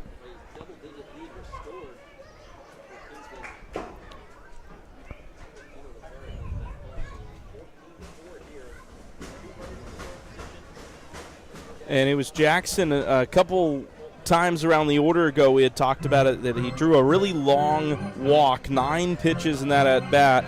This will be pitch number 8. Skies it out to center field, who's going to have to come running in, and finally does, and will make the put out. But the Kingsmen take a 14-4 lead into the home half of the 6th inning here over the Lexington County Glowfish on the Kingsmen Baseball Network. Ever wonder where the capital A in Chick-fil-A came from? It started with grade A, top quality chicken. But we believed everything, not just the food, should be grade A. A is for all the little things we do to bring you our best every day. To me, the A in Chick-fil-A is a smile. I want to give the guests a little encouragement, maybe just a little joke that makes them laugh when they come through the drive-thru. Visit Chick-fil-A on Cherry Road in Rock Hill today. Proud supporter of Kingsmen Baseball. At Olive Garden, our cheese will make you melt and leave you bubbling with joy. It's what makes our amazing Alfredos, well, amazing. It's the gift in every ravioli and the layer of lasagna you can't live without. Best part is, the cheese keeps coming till you say when. Just like our never-ending first course, that's always on us. Olive Garden, we're all family here.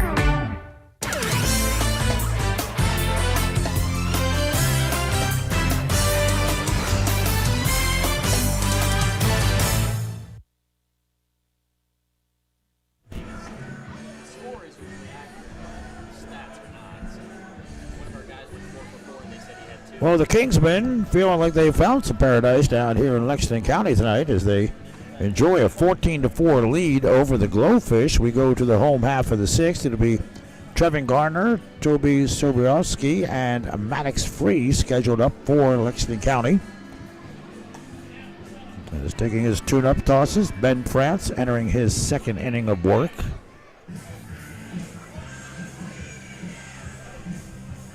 Leading off the 6th, Glowfish, the right fielder for Martin, number 22, Trevin Garner.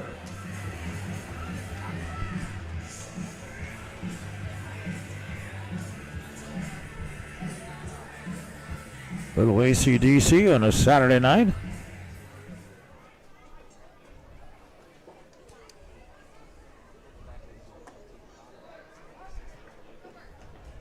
And ball 1 served up to Trevin Garner.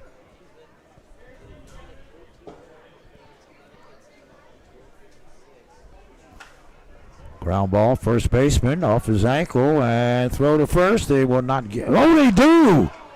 Oh, I didn't think they had him, but that was a nifty play there as Ben France came covering for the first out here in the home half of the sixth. Yeah, that one got tricky. I think Anders might have gotten the benefit of the doubt from the base umpire, but credit to Ben France either way. Even though that ball was hit squarely at the first baseman, France got over in time if he was needed, and indeed he was. He was indeed. Here's Toby Soborelski, who was 0 for 2 tonight, grounded out to second and then struck out swinging, and he'll take ball one.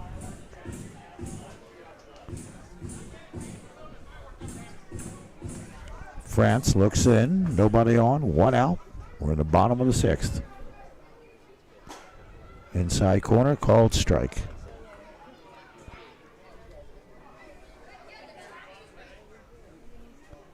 Crowd getting ready for the big fireworks show that they literally put on the Ritz when they do this on Saturday nights.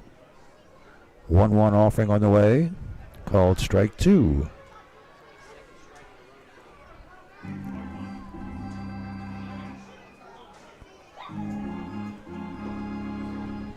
Sobielski steps back in. And the pitch. This is outside, 2-2. That's a pretty good velocity of that. Kingsman bullpen is active. The Glowfish are not.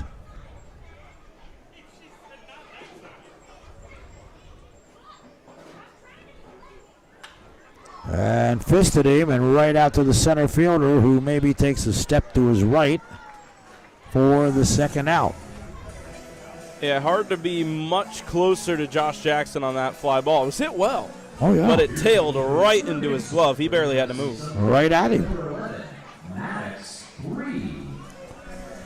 So here's Maddox Free, who's doubled, scored a run, and then grounded into a 6-4-3 inning-ending double play back in the fourth. He'll step in, and the pitch, and he'll jump on the first one and foul it off on the right side. Out of play. Nobody on, 2 outs, bottom of the sixth. Kingsman with a 14-4 lead.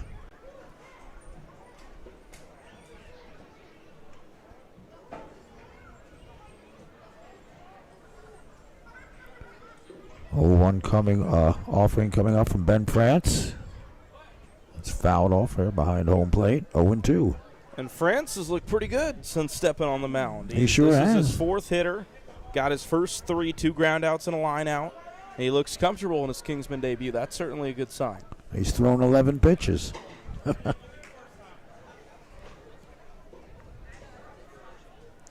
Here's the 0-2. Missed outside, low and away. 1-2 the count.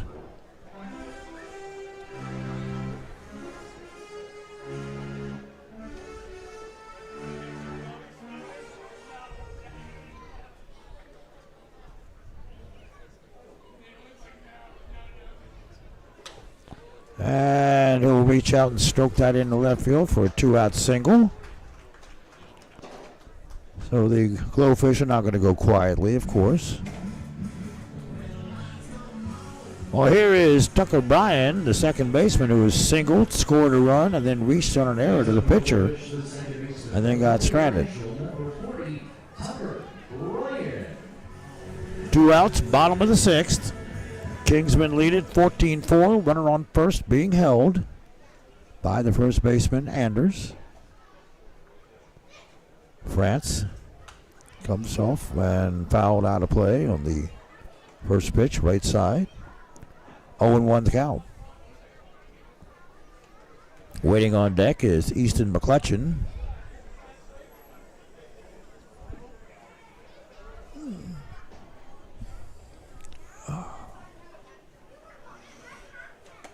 It's outside, high and away. 2-1 the count.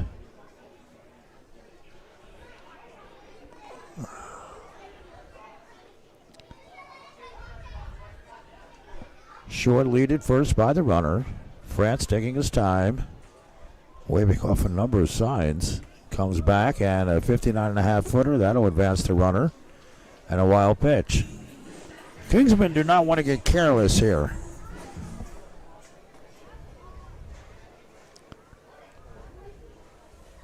Two and 1 the count. Certainly got a nice offensive cushion, but you're right. They'll want to get out of this inning quickly. Looks like Willow Shields, who threw the final inning of yesterday's run rule shortened game, is in the bullpen, but they'll want to see what they can get out of France.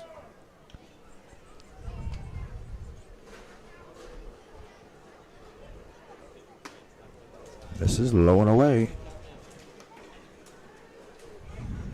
3-1 the count.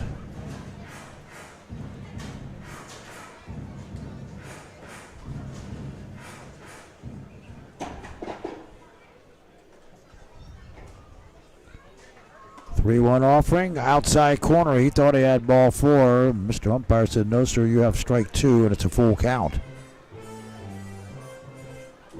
So runner at second, 2 outs in the inning, bottom of the 6th. 14-4. And the pitch. Slap bow into the screen on the right side. We'll do it again. Kingsmen back in action Tuesday night, 6:30 first pitch, 6:15 pregame as the Joanna Hornets come to York County.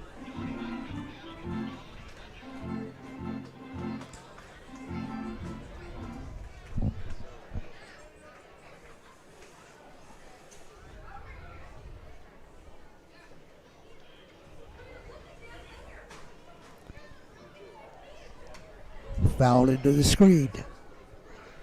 He's hanging tough.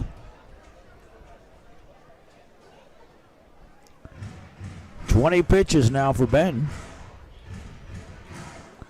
Full count to Tucker Bryan with Easton McClutchin scheduled next.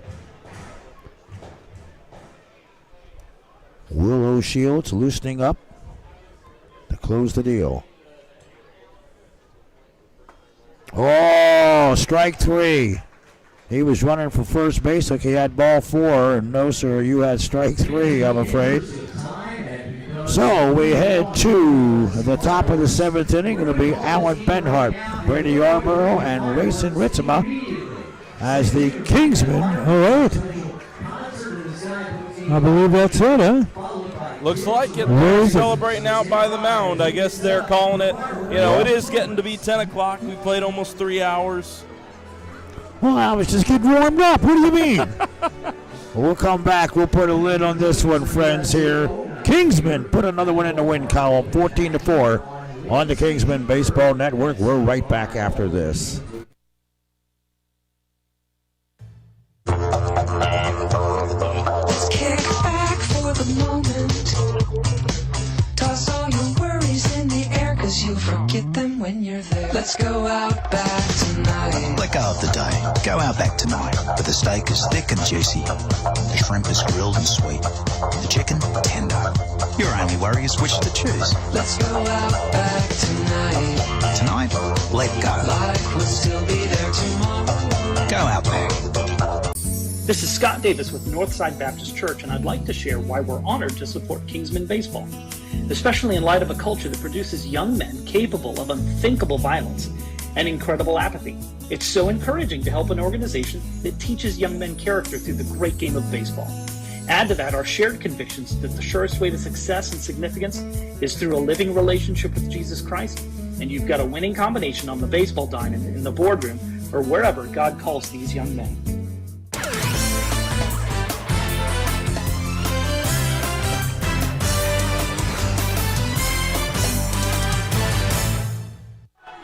Well, the Kingsmen put this one into the win column as they get the fireworks show off and running here. So let's give you some final numbers if you can hear me. Kingsmen, 14 runs on 13 hits, 2 errors, 4 runs, 7 hits, 2 errors for Lexington County Glowfish. This game took 2 hours, 38 minutes to play. Aiden Bisbano with the win. The loss goes to Ashley Powell. So we're back with you this coming Tuesday evening, 6:15 pregame, 6:30 for the Joanna Hornets. We hope that you can make it out to your comprehensive high school and join us then. For my partner, Griffin Leonard, I'm Stephen Stone. We hope that you've enjoyed the broadcast. I know you like the outcome of this one. Kingsmen put it in the win column, 14-4 on a Saturday night in South Carolina. Until Tuesday, have a safe weekend We'll see you on the radio. Good night, everyone. This has been Kingsman Baseball. Fly ball center fielder on the run. He can't get to it. That's going to roll to the wall. It'll be extra bases. Kingsman Baseball has been brought to you by Substation 2, Cherry Road, Rock Hill, across from Winthrop University. Slice, slice, slice. Garden, garden, garden. Planet Fitness, home of the judgment-free zone. Olive Garden, when you're here, your family.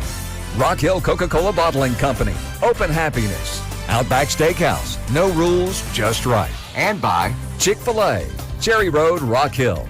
High fly ball, deep left. That thing is smoke. You got to have a passport to catch that. Join us next time for Kingsman Baseball, here on the Kingsman Baseball Radio Network. Thanks for listening.